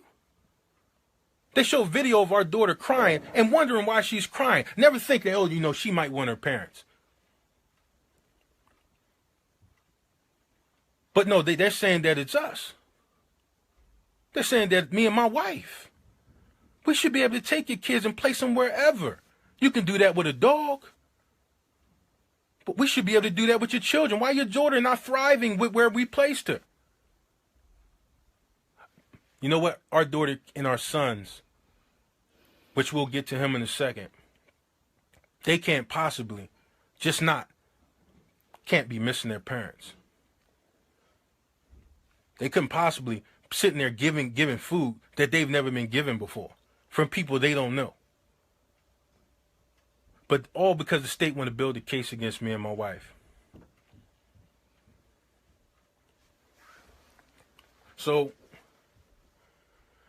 going to the point where we were bailed out and realizing that, you know, we're going to go to trial, which we knew from the door already, and trying to get a lawyer on both our parts, which my wife had a state-appointed lawyer, and I had a lawyer that was appointed, but then I ended up getting a lawyer that we paid for. And it wasn't much time, so they put in for a motion to get a postponement in the trial so they can prepare for all this so-called discovery that the state said they had, which I told them from the beginning they didn't have anything. We both, me and my wife, told our lawyers to dispute the panel. A jury of their peers is not a jury of our peers. It has nothing to do with racism. But this is the thing. You go in there, and they know, being in Elkton, Maryland, a so-called black man, you go in there, you got a white judge, so-called white judge. You got all white men on the walls, which is their fathers that preceded them. You got a white state's attorney who's accusing you of all these things, and then you have an all-white jury. I had one black juror in the whole jury. And I had one, but she was an alternate. It's no way you can go into a courtroom like that and get vindicated. No way. The state didn't provide not one in-house witness. Even our stepdaughter, who was so angry with us because we didn't let her be with this boy. And the state trying to come at us to try to file charges on him. When she was on the stand, they asked her, hey, listen, what was his name? She wouldn't even tell him. But she wanted to protect him and get on the stand and lie on her stepfather, the one who had raised her. Problems we had for years. The same issue. This guy here. This guy there. But what's funny to me is that when the state has a witness, it's a witness testifying of the facts. But when a defendant has witnesses, these are just people trying to cover for you. It's funny how that works. All the people who lived in my home, they made a case that people like us who want to abuse do it in secret. Go ahead, baby. No, Never mind the fact that we've always had somebody living in our home because we always had the space. We had the detective, which was Lindsay Ziegenfuss. Let's just get the stuff out there. Our names is in the paper from Elkton, Maryland. Testified that our caregiver, Timothy Baker, who lived in our home, they said that when they raided our home, mind you, I never heard of a raid to come get a diary and to come get some belts. But just to embarrass us in our neighborhood and to try to make it look more criminal, to make us look as criminal as possible, because, you know, they used to running down on homes where black people were selling drugs or whatever the case may be. Just to make us look as criminal as possible, they raided our home for a damn diary. And some spatulas. And some belts. That's it. This is what they raided our home for. So they when they come, our caregiver, Timothy Baker, which is Ahaziah, our brother, is with our children at that time. They run his ID. It comes back. They check his identification. This is on December 29th, 2015. 2 weeks later, after they had arrested us, they come back later on with Child Protective Services. They already know he's there. They already checked him out because when the detective got on the stand, she said, "Hey, you know, we had already checked out Timothy Baker. He was a capable man. There was nothing wrong with him." But when they came back 2 weeks later with the CPS or the Child Protective Services, then they want to act like they couldn't identify him. Then they want to make up some story about how he didn't have enough numbers to his social security number. So mind you, my lawyers are cross-examining the CPS worker, Kirsten Berkowitz, on the stand. And she's talking about, oh, well, we couldn't identify him. But 2 weeks before, he had already been identified. What was the purpose of you going there talking about you wanted to see if he was a proper caregiver for the children? How are you going to see if he's a proper caregiver when you know nothing about us? They didn't have not one case with our children. They don't know what our needs and our wants are. We had left our children with somebody we trusted. They go there talking about, well, we have to make sure that this person is a proper caregiver. So they intimidate him and then steal our kids from him. This is in their reports. They surrounded him and took our children. Mind you, you got the state's attorney talking about she gave a good faith indictment against me and my wife because she wanted access to our other children. Mind you, this is at a hearing. You gave a good faith indictment to get access to our children. How does an indictment guarantee you get access to our children? Because they had already known they were going to try to take our children. Once they took our children, they were going to build up a case against me and my wife at all costs. We sat there and went through this whole process being villainized for homeschooling. They tried to say that when we did homeschool, we didn't even teach our kids. But yet we have progress reports that where they was commending us from the things that our children were learning. Reading books like Josephus, reading books like Philo, reading books like Babylon the Timbuktu. Finally counting what I have in the count on one hand. They said that we wasn't properly homeschooling our kids, but when they raided our home, they had videos and pictures of our garage with nothing but books and homework assignments.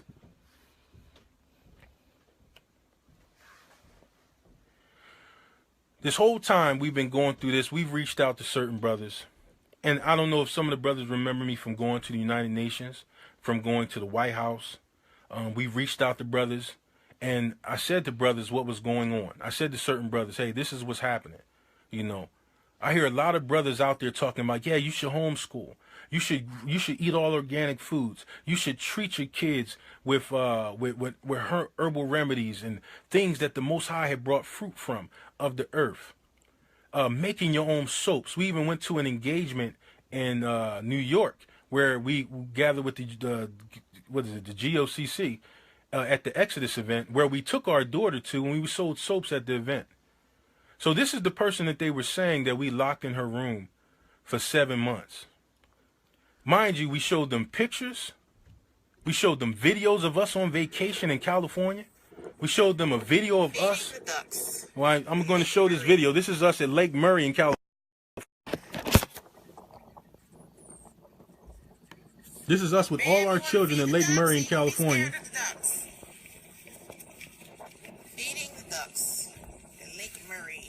That's my stepdaughter right there, the one that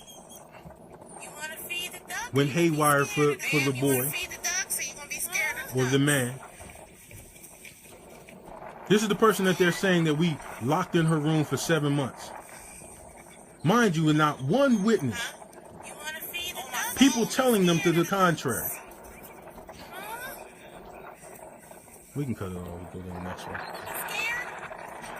My son right here, they said had strabismus, which we have a video on here where the doctor has said that we didn't treat his eye. But when we came back and I showed the evidence, baby, you can go to the next picture. They said we didn't treat his eye. Go to the picture where we used to treat his eye with the where you got to go out of the video part and go to the pictures part. All right. Well, while my wife finds the These are some of the things that we had showed. These are some of the things that we had showed in court. This is some of the things that had the prosecution up in arms. Like, oh, had we known this, we wouldn't have came at them this way. But after the evidence was shown, they still prosecuted us. Why? Because they knew. They knew. You have everybody in there is white, but me and my lawyers. Now, mind you, to say that doesn't matter. Come on, that's the most naive thing that you can ever think. They went through with the case knowing that all-white jury, no matter what we showed, what I showed, was never going to acquit us on any of those charges. When them charges got read out, I'm talking about for conspiracy. One time, one of the videos we showed our daughter doing a video called Freak of the Week, where she's half naked, showing her body on YouTube. Pictures of her on Google Hangouts, showing some guy showing herself in her panties and just with a baseball cap on. Yeah, we told her, hey, listen, we disciplined her. Yes, we did.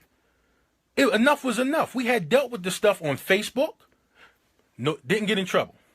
We had dealt with it was another social media, so I can't remember the name, but the next one was Google Hangouts, where she was damn near half naked. And then we showed them the video. We didn't show the ones on Hangouts, but that was another situation we had. And we showed them the videos from YouTube of our daughter singing these provocative songs, half naked, cussing and doing all this stuff at 14 years old. She got disciplined for it. These people charged us with conspiracy. You know what the conspiracy was? They said that when my wife was dealing with her, and I'm wondering what the commotion is, I come down the hall, and I'm like, what's going on? My wife's telling me, she's telling her to sit down. I make her sit down so my wife can discipline her, which according to the scriptures, to pop her on her leg. These people are saying that that's conspiracy to abuse. What conspiracy? What plan did we make to discipline the girl? The girl put up naked pictures online, and then she got disciplined mildly, to say the least. They said this was conspiracy. So they convicted me of conspiracy. Then they convicted me of first-degree assault because I made her sit down. Mind you, inside the courtroom, she says, well, this happened one time for that situation. According to Maryland, last time I checked, that you have a right to reasonably punish your child. What is the conflict? Our child didn't have not one scratch, not one broken bone, not one injury whatsoever that she even claimed to have. We discipline our child for putting naked pictures up, and they call this assault? After the many things that we gave a pass on? They charged me with second-degree assault. Second-degree assault because my daughter had a man that was 27 years old at the front door. And I'm trying to keep her from leaving with him, who she claims she was in love with. During the struggle, she fell out on the step and ran with him up the street. They said that was assault on my part. But you had the detective testifying, had I let her go, that would have been a felony because a 15-year-old or 14-year-old is not allowed to have a relationship with a 27-year-old man. And the state's witness that they brung up was a lady who lived up the street that was hiding my daughter with the grown man. Didn't face any charges.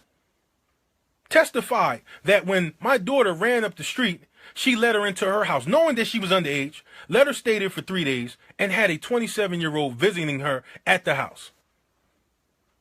When my daughter ran away to Detroit, was it 3 or 4 days later? Because the people didn't want to send her back down, they're afraid because they're finding out she's 14 years old, running around in Detroit with a 27-year-old. They don't want to pay for a ticket. Who they call? Me. Who's paying for a ticket in the middle of the night to have her sent back? Me. But this is what they claim is abuse. This is what they claim we singled her out to lock her in her room, to alienate her, say that we didn't let her go to the bathroom. I mean, the stuff went on and on and on and on and on. Now I'll go to my son, my youngest son, who had he was premature and he was his eye was somewhat lazy. It should be on there. You went to the pictures. Yeah, this is the picture. We need the oh. It should be on here. Right here. I'm going to show you. They had the doctor come up and the doctor said, oh, no, they never treated his eye. When we showed the pictures in the courtroom, what did they do? They want to bring the doctor back. Oh, okay, well, they treated his eye, but, oh, it's not enough. Now, but when they thought we didn't treat his eye, they said that it was neglect. Did you get the picture? It won't open. It's saying it's something about a corrupt file. It won't open up. Let me see if I got it in here.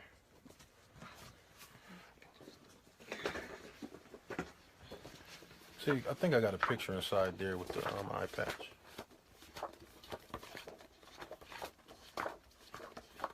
Which we had showed that over the course of I guess a year, as we treated the eye was got stronger. And we showed that his eye was not always like that. As he got older, his eye started to get a little lazy. So we started to treat him with the eye patch. Our first course of action was never to give our kids experimental drugs. Our first course of action was, love you too, sis. Our first course of action was to see if we can treat ourselves, which is lawful to do. Our children were healthy in our custody. Our children didn't have those problems. It's not in here. For some reason, this eye patch file is corrupt. I don't know where it's at. Anyway, we showed a bunch of pictures. But anyway, we showed inside the courtroom that we treated our son's eye with an eye patch. This didn't matter. They still convicted us convicted me of neglect. I mean, everything that you can imagine, they convicted us on as if we didn't bring anything into the courtroom. To sit there and watch them lie after lie after lie. So we're going to go into one of the things that they tried to point out in our trial, or in my trial particularly, you know, and also in my wife's trial later on. Because after my trial was over, my wife had a trial and she got convicted of every charge too. No matter what we showed and all the witnesses we had. We had a brother come up from California testifying of the vacations we took. We had a brother come up from New York testifying that we had been out there visiting with him, with our children. We had a sister come up from Virginia who had stayed in our home and fellowship with us, all eating at the table, all together. That didn't matter. We had the brother who lived in our home testify, along with pictures and videos for days and days and days. We take pictures of everything. This is all us for, what is this, Passover? Mm-hmm. This is a picture of us during Passover, all together.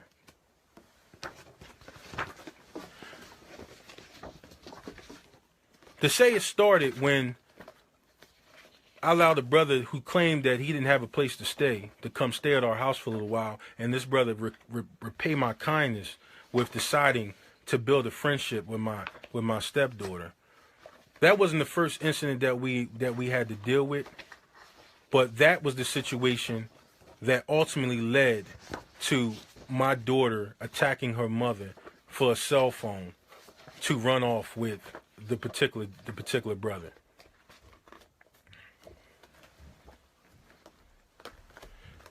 So we went through some of the paperwork. Now, mind you, they said that they hadn't taken our daughter to the doctor. They said one day on the 19th, they got alarmed. Mind you, they took our children from us on 1/13. They said on the 19th of January that they got alarmed about a bruise on my daughter's ankle. Mind you, this is a week after they'd taken her from us. So I guess they're saying that this bruise is supposedly a bruise on her ankle that somehow me and my wife had something to do with. So they say, okay, they called a doctor, state paid doctor, this doctor or so-called expert, who, when he testified, said that he had done over 300 and something trials. 320 of them he had done for the prosecution. Only 12 of them he had done for the defense. So this man's career is based off of making money off trial. And when he came up, he said, yeah, our daughter, when she came in, she was vitamin D deficient. And that she had, strabismus or vitamin C or vitamin D deficiency. Saying that it was from a lack of nourishment. saying that no, didn't say that what would have caused us to just omit food from our child, because they're saying that we just omitted food from her. They're saying that we didn't we just said, hey, listen, you don't get any food. This is what they tried to say. Everybody else is around the table or eating. Everybody else is cool, but our daughter, they're saying that we didn't feed, because this is how they want to make their case.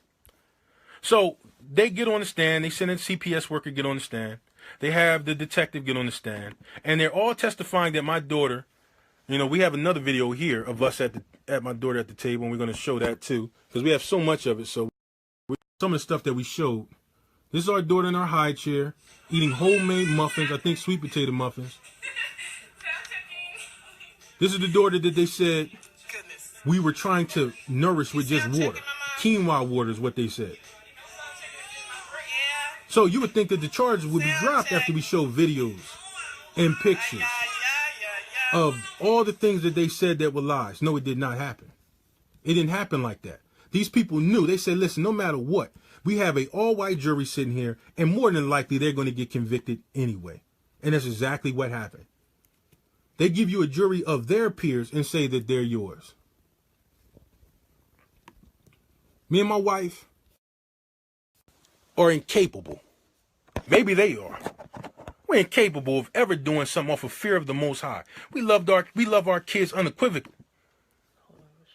With perfection. Which one is this one? Another video here. Stuff that went shown in court. Me and my daughter. You love your dad? Listen. You love your dad? You love your dad? Yeah.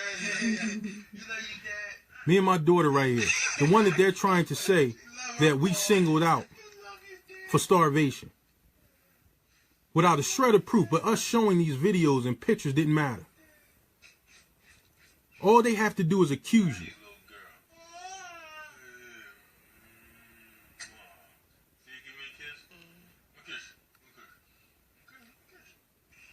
Again, I'm saying it again, we haven't seen our kids since 1/13/2016. They have given every reason in the world not to turn our kids over to our families, so they can build a case against me and my wife. Now that it's over, because my sentencing date, which if you go into the Cecil wig, you'll see my picture on there. They're saying I can face easily over 65 years in jail. Yeah, 65 years. My wife, they saying can face upwards of 30 years. So March 9th, 2017, when I go in there, which is Thursday, today is Tuesday, 2 days I go in there to be sentenced.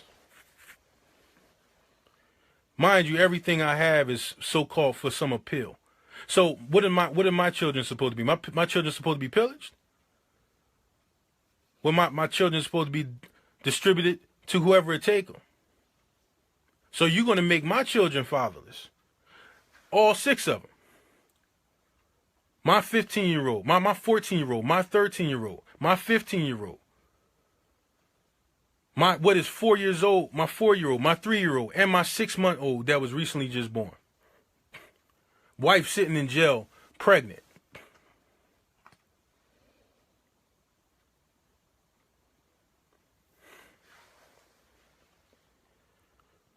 So we're doing this video because we would have never thought that we would get villainized for the things that we had done. And I can go with a clear conscience and say, hey, listen, you could try to throw an innocent man and an innocent woman in jail all you want. You can sit here and try to make us look like monsters if you want. Now, one time through the whole trial process, that they didn't even have my stepson Donovan inside the trial, which is peculiar. They completely omitted him from everything. Inside the CPS records, he told them that my stepdaughter lied to him. He told them that it was hogwash, that they're trying to say that we didn't feed our youngest daughter. Didn't matter. They know what they did. They just didn't use him in the case. He was completely omitted. So you have 4 children living in the home, and you leave one off of it all the way around. You don't even want him to testify. Well, when it came down to it, my stepdaughter, who I raised as my own, at least she had enough heart not to, I guess, in her own mind, say, okay, well, she didn't testify against her mother, but she did testify against me, though. You know, she didn't have a problem lying on me on the stand. Now, I seen a report recently where a little girl, supposedly she was abused, and they said all over her diary she had wrote of this abuse. Now, mind you, when they took my stepdaughter's diary, not one time did she ever accuse us of the things that they tried to charge us with.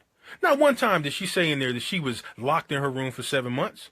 Not one time did she say that we were hitting her or beating her or giving her discipline. Because the real reality is she did not get disciplined. I can count on one hand how many times that girl got disciplined in the home. No matter what she did.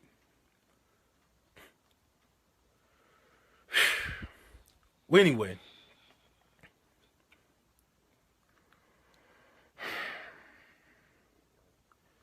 Bottom line is that in her diary, all she wrote about is how many times she did wrong and how many times we as parents forgave her. How they brought up letters that she had wrote to us saying, Dad, I'm sorry. I'm going to change. I'm going to stop doing what I'm doing. The sneaking out with these boys. Now, if something happened to her when she's sneaking out in the middle of the night, if she come home pregnant, then what is it? Oh, just another young black girl that's statistic. Oh, yeah, she's going to end up on welfare or something like that. The things we're trying to stop her from doing that she never stopped doing. Oh, okay, it's cool now because when her foster mother that she's in custody to now or was in custody to testified, they had her coming home at all hours of the night. Police getting called because she's not coming home at night. She got what she wanted now. But these are the things that we had to endure, and then to turn around and not one time ever come to us and say, okay, well, listen, these are the accusations. No, what they do is. They say they're bringing her home, and then they keep her. And then while we're not looking, they get an indictment and then come back and steal our other kids and then trump up charges on them. Oh, I'm sorry, on 2 of them only.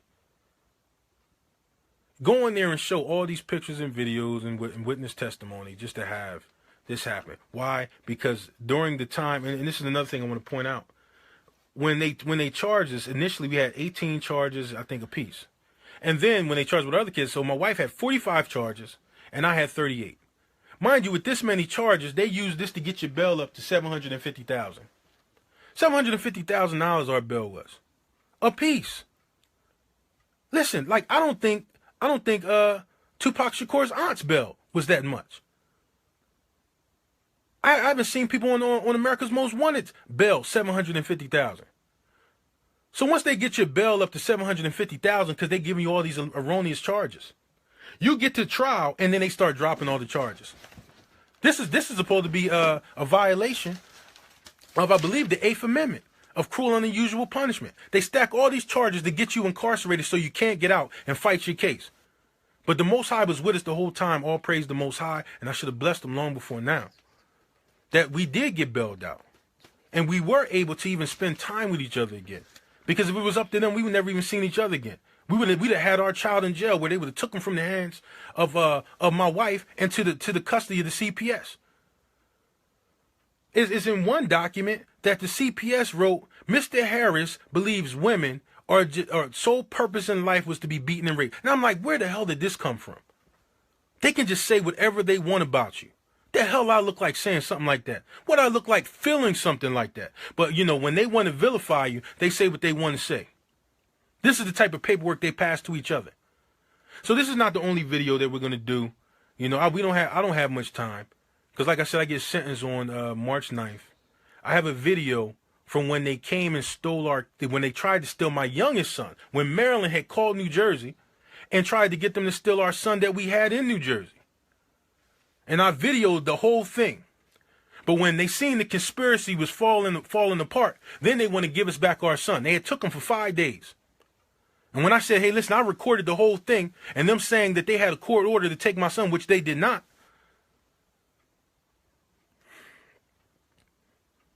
But I recorded the whole thing, and I'm gonna post that to Facebook or YouTube, that video when I had the confrontation with the police because they were trying to take my son, and they were lying, talking about they had a court order. Then they didn't have a court order. Then they said that we were supposed to go to court on Tuesday. It's all types of lies. And I'm saying, like, look, you're not taking my son. You have no right to take my son.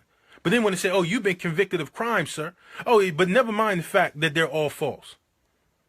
Never mind the fact you got people sitting here talking about you did things that they know we didn't do. Not the fact that they think we did. They know we didn't do them. But they know how easy to convict a so-called black man or a black woman. They know how easy it is because our people let it happen. You don't stand a chance. Me and my wife got more evidence than most people can ever dream of. And those so-called white people is not going to vindicate you. You're looking at 12 white people sitting on the jury, your ass is done. You're done. It was a report that some of the jurors said they didn't like me. The hell that got to do with the evidence that I'm providing? How you going to like somebody who got to just sit there and be quiet? Though? How you not going to like somebody who got to sit there and be quiet the whole time? So mind you, we have faith in the Most High. We barak him every day. We have faith, and we know that we are suffering the affliction of the righteous. But it's wore us out. It's wearing out our marriage. How could it not? We haven't seen our children. We're still trying to get our family to at least get our children now. We watched them basically assassinate our character for sport. We sat there and contradicted everything that they ever said with witnesses, pictures, and videos, and it still was guilty, guilty, guilty. So when I go in here on March 9th, my wife got to really face the real hard reality that, hey, listen, they might take me away. Which is, I mean, it is what it is. And then she has to go to sentencing on April 9th. 10th. And one thing I would like to say is that, we went through some of the paperwork. Did I talk about the 16th? Anyway, the CPS workers, the detectives, the state's attorney, they completely omitted that within 2 days after they took our daughter from us, I believe, or 3 days, they had taken her to a doctor. And this doctor released her. And it was nothing inside the report that she had any problems. All of a sudden, 3 days later, she has to go into emergency. Show that picture one more time. Let me show this picture. This is a picture of the day before. This is a picture from a day before that that they took our daughter.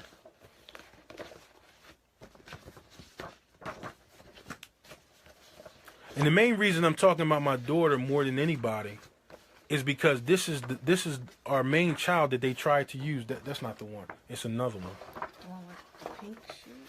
Yeah, I'm gonna. I know it's on here. It's another one where she's standing up. She's standing against the couch in this one. She was standing up by her. Yeah, but it's one where she's standing by herself. Yeah, that's this one. She's by herself. Well, I guess this is it. I know it's one more, but go to the pictures on there. This is a picture that we had took a day before our daughter left, or a day before they took our daughter. This is the daughter they said couldn't stand, couldn't crawl. This is our daughter a day before they locked us up.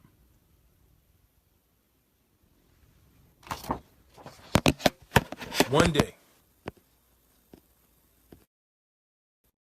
But when she get in their custody, they're talking about she won't eat any food, she can't stand, she can't crawl.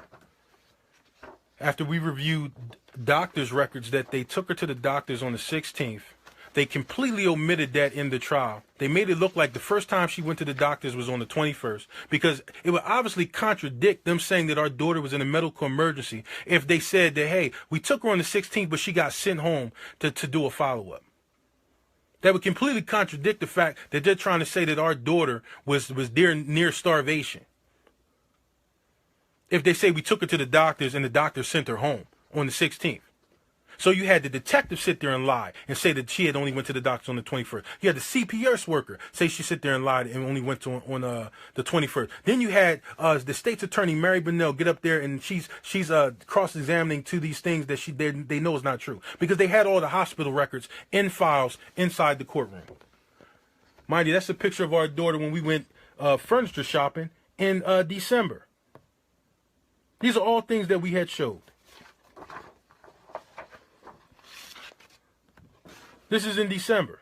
That's my son, Elisha. This is our son who they said he was a little small for his size. This is the one that they tried to say was thin. Everything that they can do to desecrate you, they do.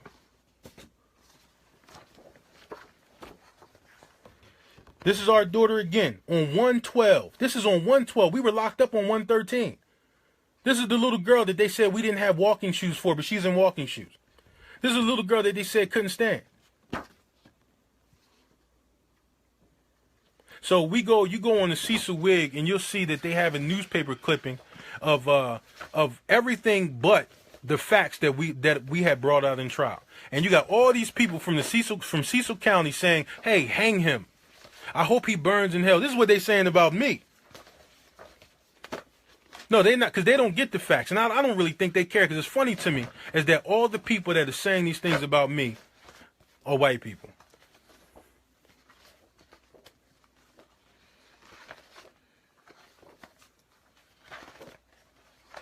I got brothers in there talking about real people that have been in our home and been around our family.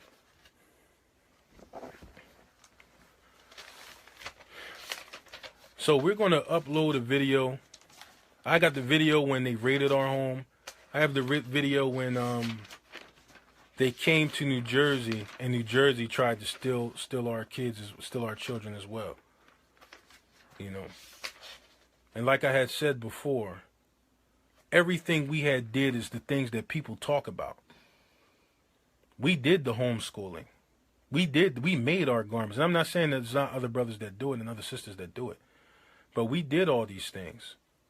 You know, we got videos for days of us making food together. Let's show some of these videos. This is the whole family together in the kitchen making videos. This is stuff that they want to ignore. Let me turn this whole family in the kitchen doing Passover, rolling bread together. That's our daughter there, the one that they said should be locked in her room.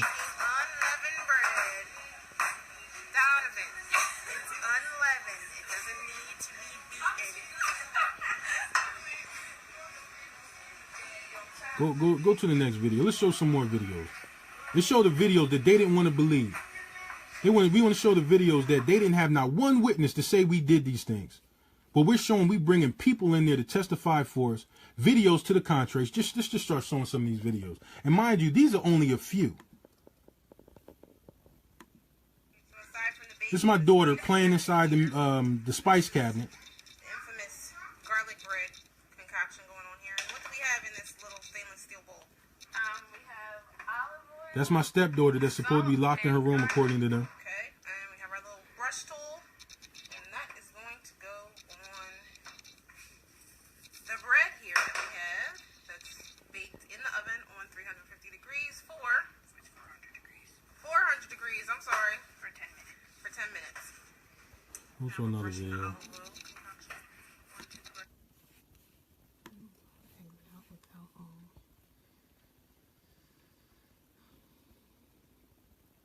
What about that one right there? Alright, so what we got here for your all natural vegan muffins. That's not vegan, doing that egg stuff. But we're gonna say healthy muffins. Hebrew Israelite muffins. What we have in here is barley flour. So we got 3/4 cups of barley flour. We have 1 cup of whole wheat flour. This is us in the kitchen as a family. Let's go to another one. Like I said, this is just some of the videos that was in our evidence. Go to the coconut milk one. Hold on. Go to the one on the train.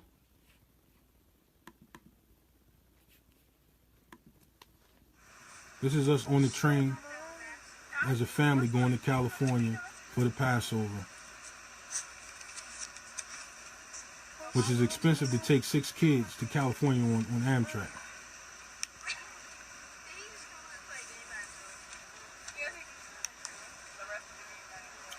My wife had a feeding schedule from the time our daughter was born. That's how diligent my wife is. From the time she was born, breast milk, the time she took them, the time she took naps, didn't matter.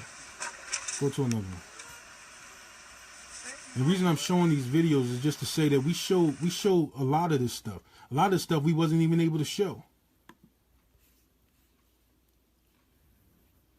Go to the one where we went to the where we visited, where we was at that place where they showed the birds. Yeah, this is when we was on vacation and we went to take the kids to some outdoor restaurant. See what he's doing? This is us out as a family. But us being out as a family was supposedly stopping our kids from intermingling with society. I didn't know that we had to have a time that our kids had to mingle with anybody.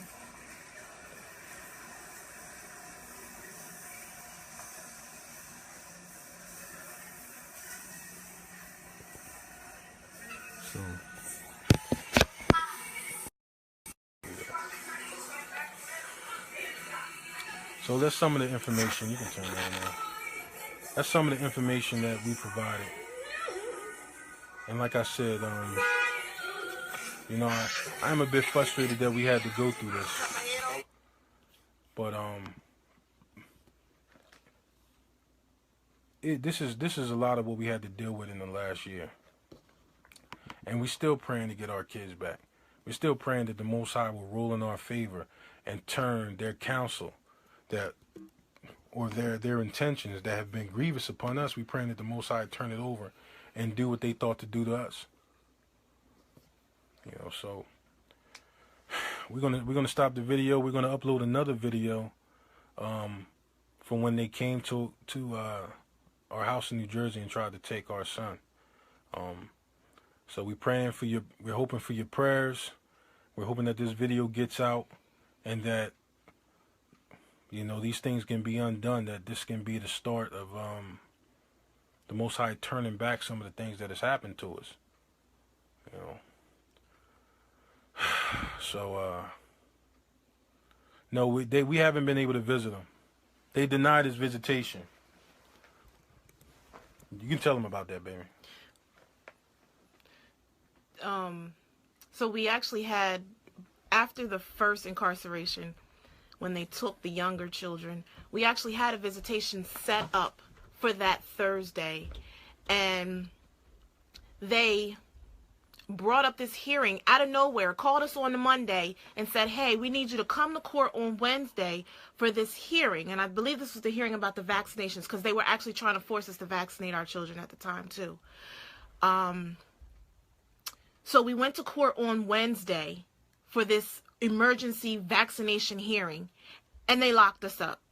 So we never got to visit with our children on that Thursday, which was the next day.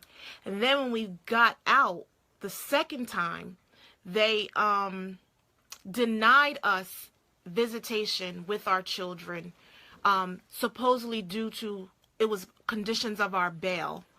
Now, mind you, you have people who have knowingly done things to their children, heinous things to their children, and they have the right to see their children.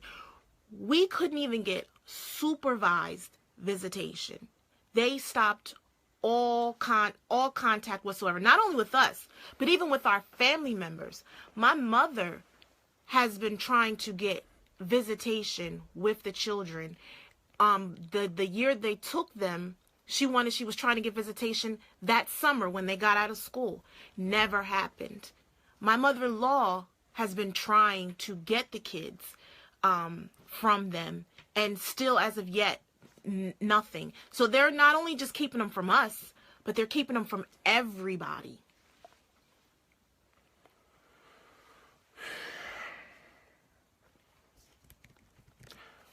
So nobody has seen our children the whole time. You know, when we really don't even get any updates. You know, so the little updates that we get has been, you know, every 4 or 5 months we've gotten a letter. And that's how we find stuff out too, is in through paperwork.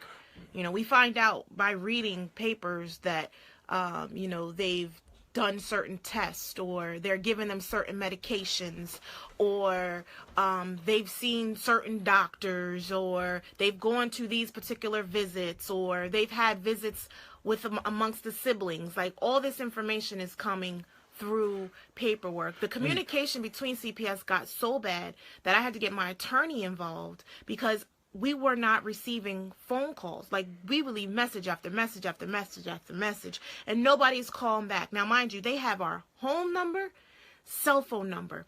The one time one of the workers did call us back, she called our house number. But you know, she called our house number the day she knew we were in court.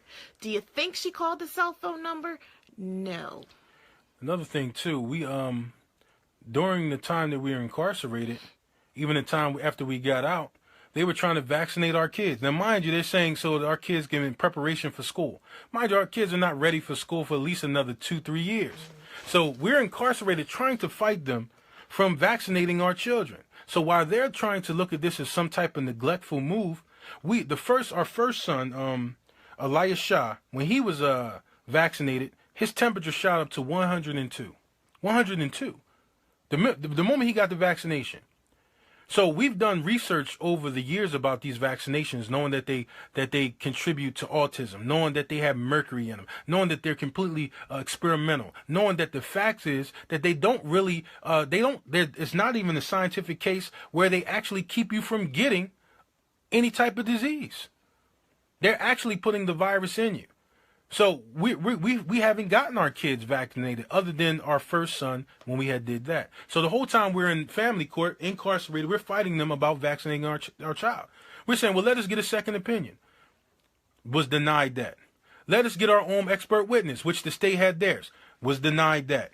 Let us take our child to a doctor to get on our own.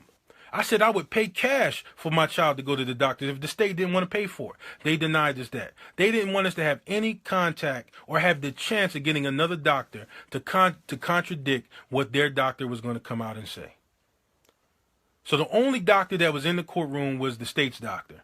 And that's the state doctor. Like I said, he's a career testifier. 300 and something times he testified that he's testified for the prosecution, and only about 12 times for the defense. That means that's a 30-to-1 ratio. That means in that man's career, he's been in trial over 300 and something times, and for some reason he always ends up on the side of the prosecution. Even though we found reports on him that he's been accused before of giving extreme statements to try to make medical reports look worse than what they are. I have a whole PDF about this particular doctor doing that.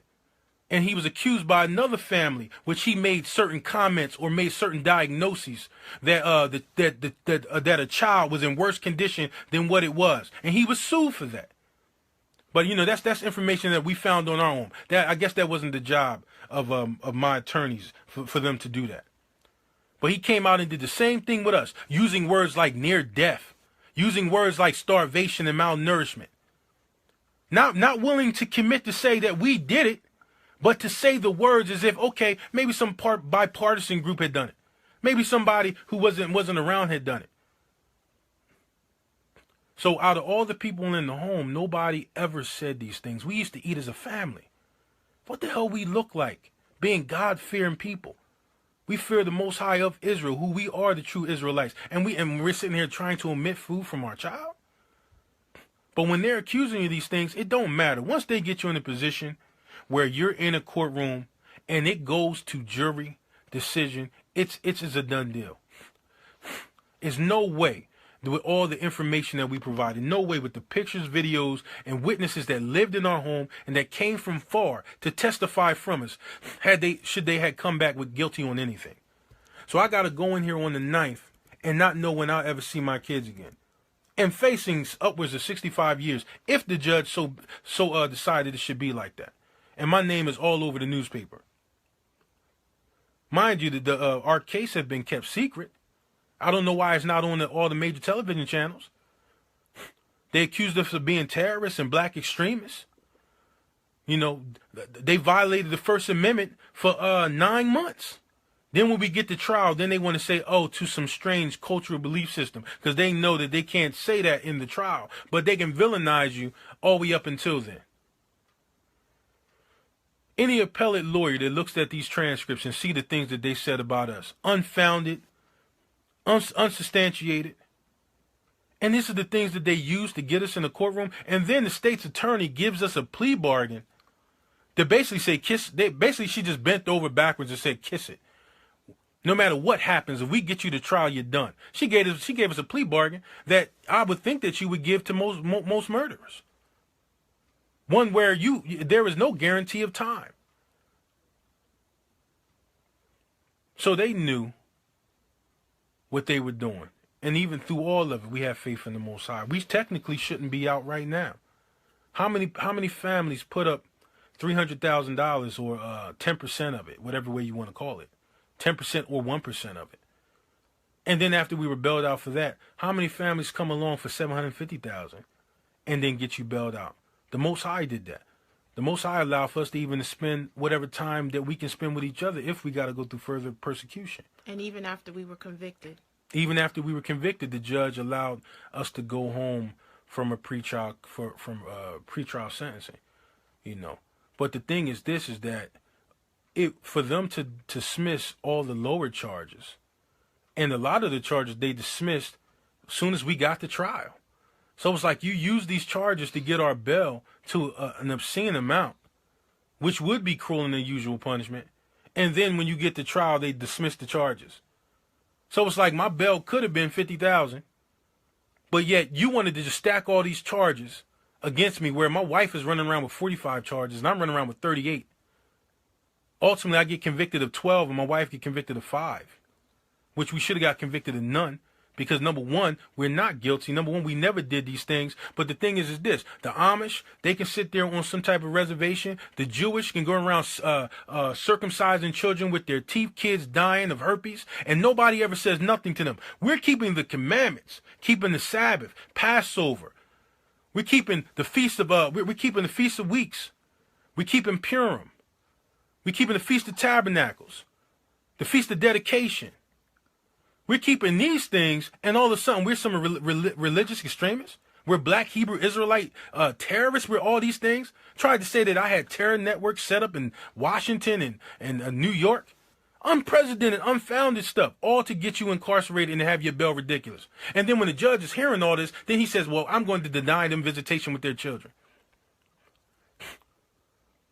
So mind you, we go from seeing our kids every day to being a year and some change later, haven't seen them. We're at a year, a month, and 23 days. We haven't seen our children. And if I go to prison in 2 days, I don't know if I ever see my kids. I do believe that the Most High will exit our people out of this place in the second Exodus, but that's a whole nother time. So I'm not worrying about whatever time they might perceive to want to give to me. But they don't have a problem locking up innocent people. They don't have a problem with lying. And I'm telling you as a fact, we watch these people lie on us. And the thing is that when we gave custody to my mother for our youngest son, it happened in 1 day. How Maryland has had our children for a whole year, even in some reports talking about they're trying to put our kids up for adoption, knowing that our families want them. Know why? Because they knew if we got our children or our family got our children, the first thing we're going to do is get a second opinion from a doctor. That's unlawful. That's illegal, and all types of. Even in their own policy, is only 6 months. They should have your kids before they can give them to a family member. They've had our kids for over a year and change. But I guarantee you, once they get the prison doors shut, then they'll give our kids to our families. Heck, they'll probably give them to a stranger on the street, anybody just walking by. So a lot of you brothers and sisters out there, we're not the only ones that's suffering certain things like this, but to the extreme fashion that we're suffering it. And we called out. I went in chat rooms. I went into brothers that knew that we was at the United Nations, the White House, and nobody stepped up. When I went out there and I put my life on the line with brothers in front of the United Nations, in front of the White House, protesting and speaking the word of the Most High for our people, man, let me tell you something. Nobody came in either. Brothers talk all this stuff and nobody came whatsoever to say, well, we're going to support our brothers and sisters. The very things that we're saying we're doing is the very things brothers will teach you to do. But I guess you got to be in somebody's camp. So as of right now, you know, if it be the Most High's will, things that happen in our favor. If it be the Most High's will, we'll continue to suffer. In the end, the Most High will make them pay for what they've done. And they can deal with that whatever way they want. You know. So we don't know what's going to happen at these sentencing hearings. You know. And it's sad because we don't know we're going to see each other. How are we going to see each other? We both in somebody's prison. You know, so you got these juries. What do they care? What do they care? When they look at you, they not seeing a man or a woman. It's no way in hell that you could have looked at us, looked at my wife, and looked at me, and seen what we provided, and then said guilty. But my bad. That's supposed to be race baiting in this country.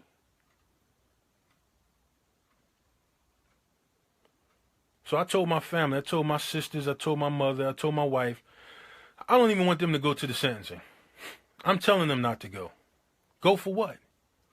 Why? So my family can be broken because they watch the Most High save me from everything that He saved me from in my life, to turn around and be living righteously, raising my kids the right way, to have somebody be able to vilify me on paper and vilify my wife, and then turn to have us, you know, we get evicted in jail, get evicted from our home, lose a lot of our possessions, no kids, from one day having all our children being as a family, eating together, cooking together, praying together, from to the next day not having any of it. Heck, we was in jail. They didn't even allow us to go to the hearing when we were getting evicted from our home from being in prison. It was denied. I got the paperwork. They denied me to even go to the hearing to try to save some of my possessions or to make arrangements. And then they use that to vilify us, to try to take our son. They say that we fled to New Jersey to keep them from taking our son. Well, we got evicted from our home. We're from New Jersey, and all of our family is in New Jersey. So where else are we supposed to go exactly? So when we're incarcerated and we can't pay our bills, we have nowhere to go after we get out of jail. But you're going to say that we fled from the things that they did to us. We lost our home because of them. We lost our children because of them. And they know that things are not true. They know. They even tried to make a point to try to say, my daughter was afraid of black men. And then my lawyer objected to that, and they didn't get into that line. But this is the type of stuff that they do. They try to insinuate to the jury that somehow my daughter had a bad outlook on black men because they want to try to vilify me as a father, or me as a so-called black man. This is what they do. So when they were trying to prove that we only fed our daughter water, and then when that blew up in smoke, you would think they would drop the charges. Oh, you know, Your Honor, we're dismissed. No, they didn't do that.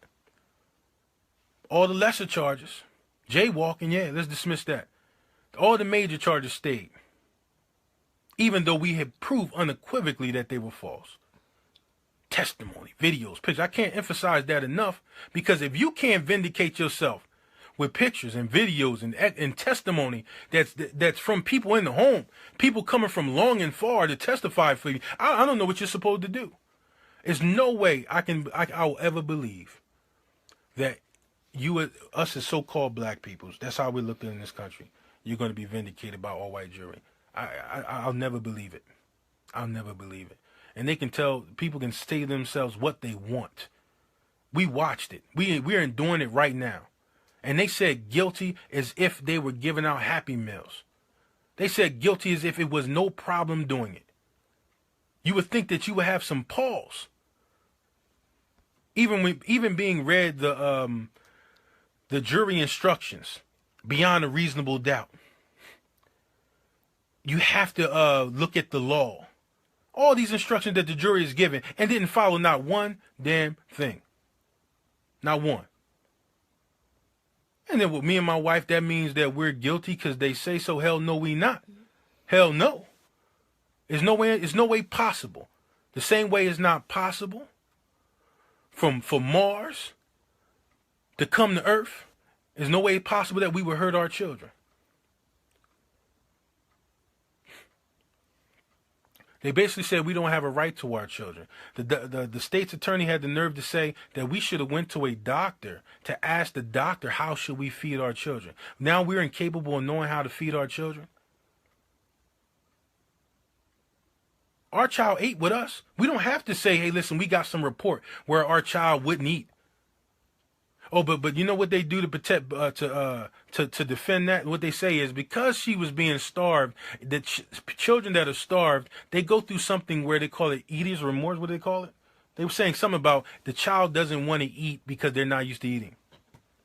So either way it go, this is how they try to flip it back on you. Mind you, our child never had a problem eating nothing with us. And if that was the case, why did they completely hide a doctor's visit? Why did they take our child to a doctor and the doctor sent our child home? Why did they omit that from the case? Because they knew it would have blew up in their face. It might not have. They might have been able to say it and still get convicted.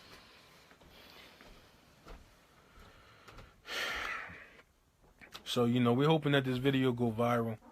And that anybody who sees this can get some of the transcripts, can get a lot of the videos and pictures that we have and expose them for what they've done. Because what they've done is the most egregious thing that you can never do. And that's to touch a man and his heritage, a woman and her children. And that's what they've done. There's no reason that we shouldn't have seen our kids in over a year. There's no reason that we should be having to say goodbye to our 6-month-old for somebody else to raise. Now, what we're supposed to do, we're supposed to go to the sentencing and okay, maybe we might get mercy, maybe we might get probation, but our names is soiled forever. Our names are soiled in this country, which look, it is what it is. But on our record, we have to stand as so-called child abusers, people who tried to hurt their children.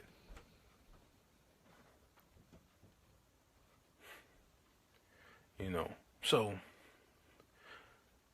I'm a firm believer in whatever somebody, I wouldn't want nothing to happen to anybody else that I wouldn't want to happen to myself.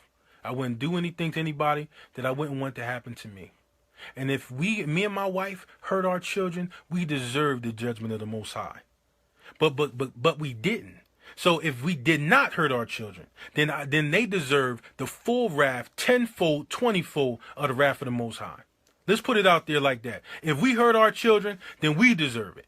If we didn't, they deserve it. And I pray the Most High bring it swiftly and abundantly and without remorse. So we're going to continue to pray for salvation. We pray that you brothers and sisters will pray for us. We are going to release this other video to show you more of what has been happening to us. And we'll see what happens after that. So, you got anything else you want to say, baby? If anything come to our mind, we'll do another video so you guys can see it. Because there's a lot of stuff. There's a lot of information, a lot of transcripts, But we stood in those courtrooms as Hebrew Israelites, as the chosen people, as our true heritage. And let me tell you something. They scoffed at us when we went in there and said those things. Jewish people don't have to deal with that stuff. And Amish, none of them. They don't have to deal with that. We don't have any rights. We don't have a right to raise our kids.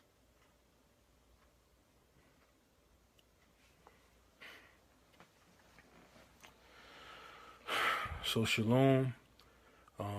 be looking out for this video with the confrontation we had with the CPS in New Jersey, and any other information that we'll provide as the Most High put it on our spirit. But me and my wife have not been sleeping, so we're tired. You know, I don't know how we made it this far, because it's been tearing us up. Love you too, cousin. And we appreciate all the people who have shared this video or shared this feed. We really do. You know, so see what happens. Yeah. All right. Yeah, I don't know, if I'm dressed up, I shouldn't have my white beater showing. But all right, shalom.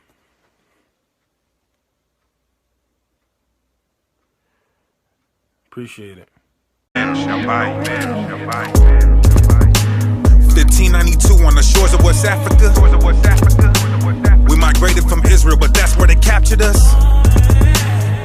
Rounded us up and they put us on slave ships. Headed straight to the land that they stole from the natives. Killing so many that we was an endangered species. I'm talking about bodies on bodies, we sleeping in feces.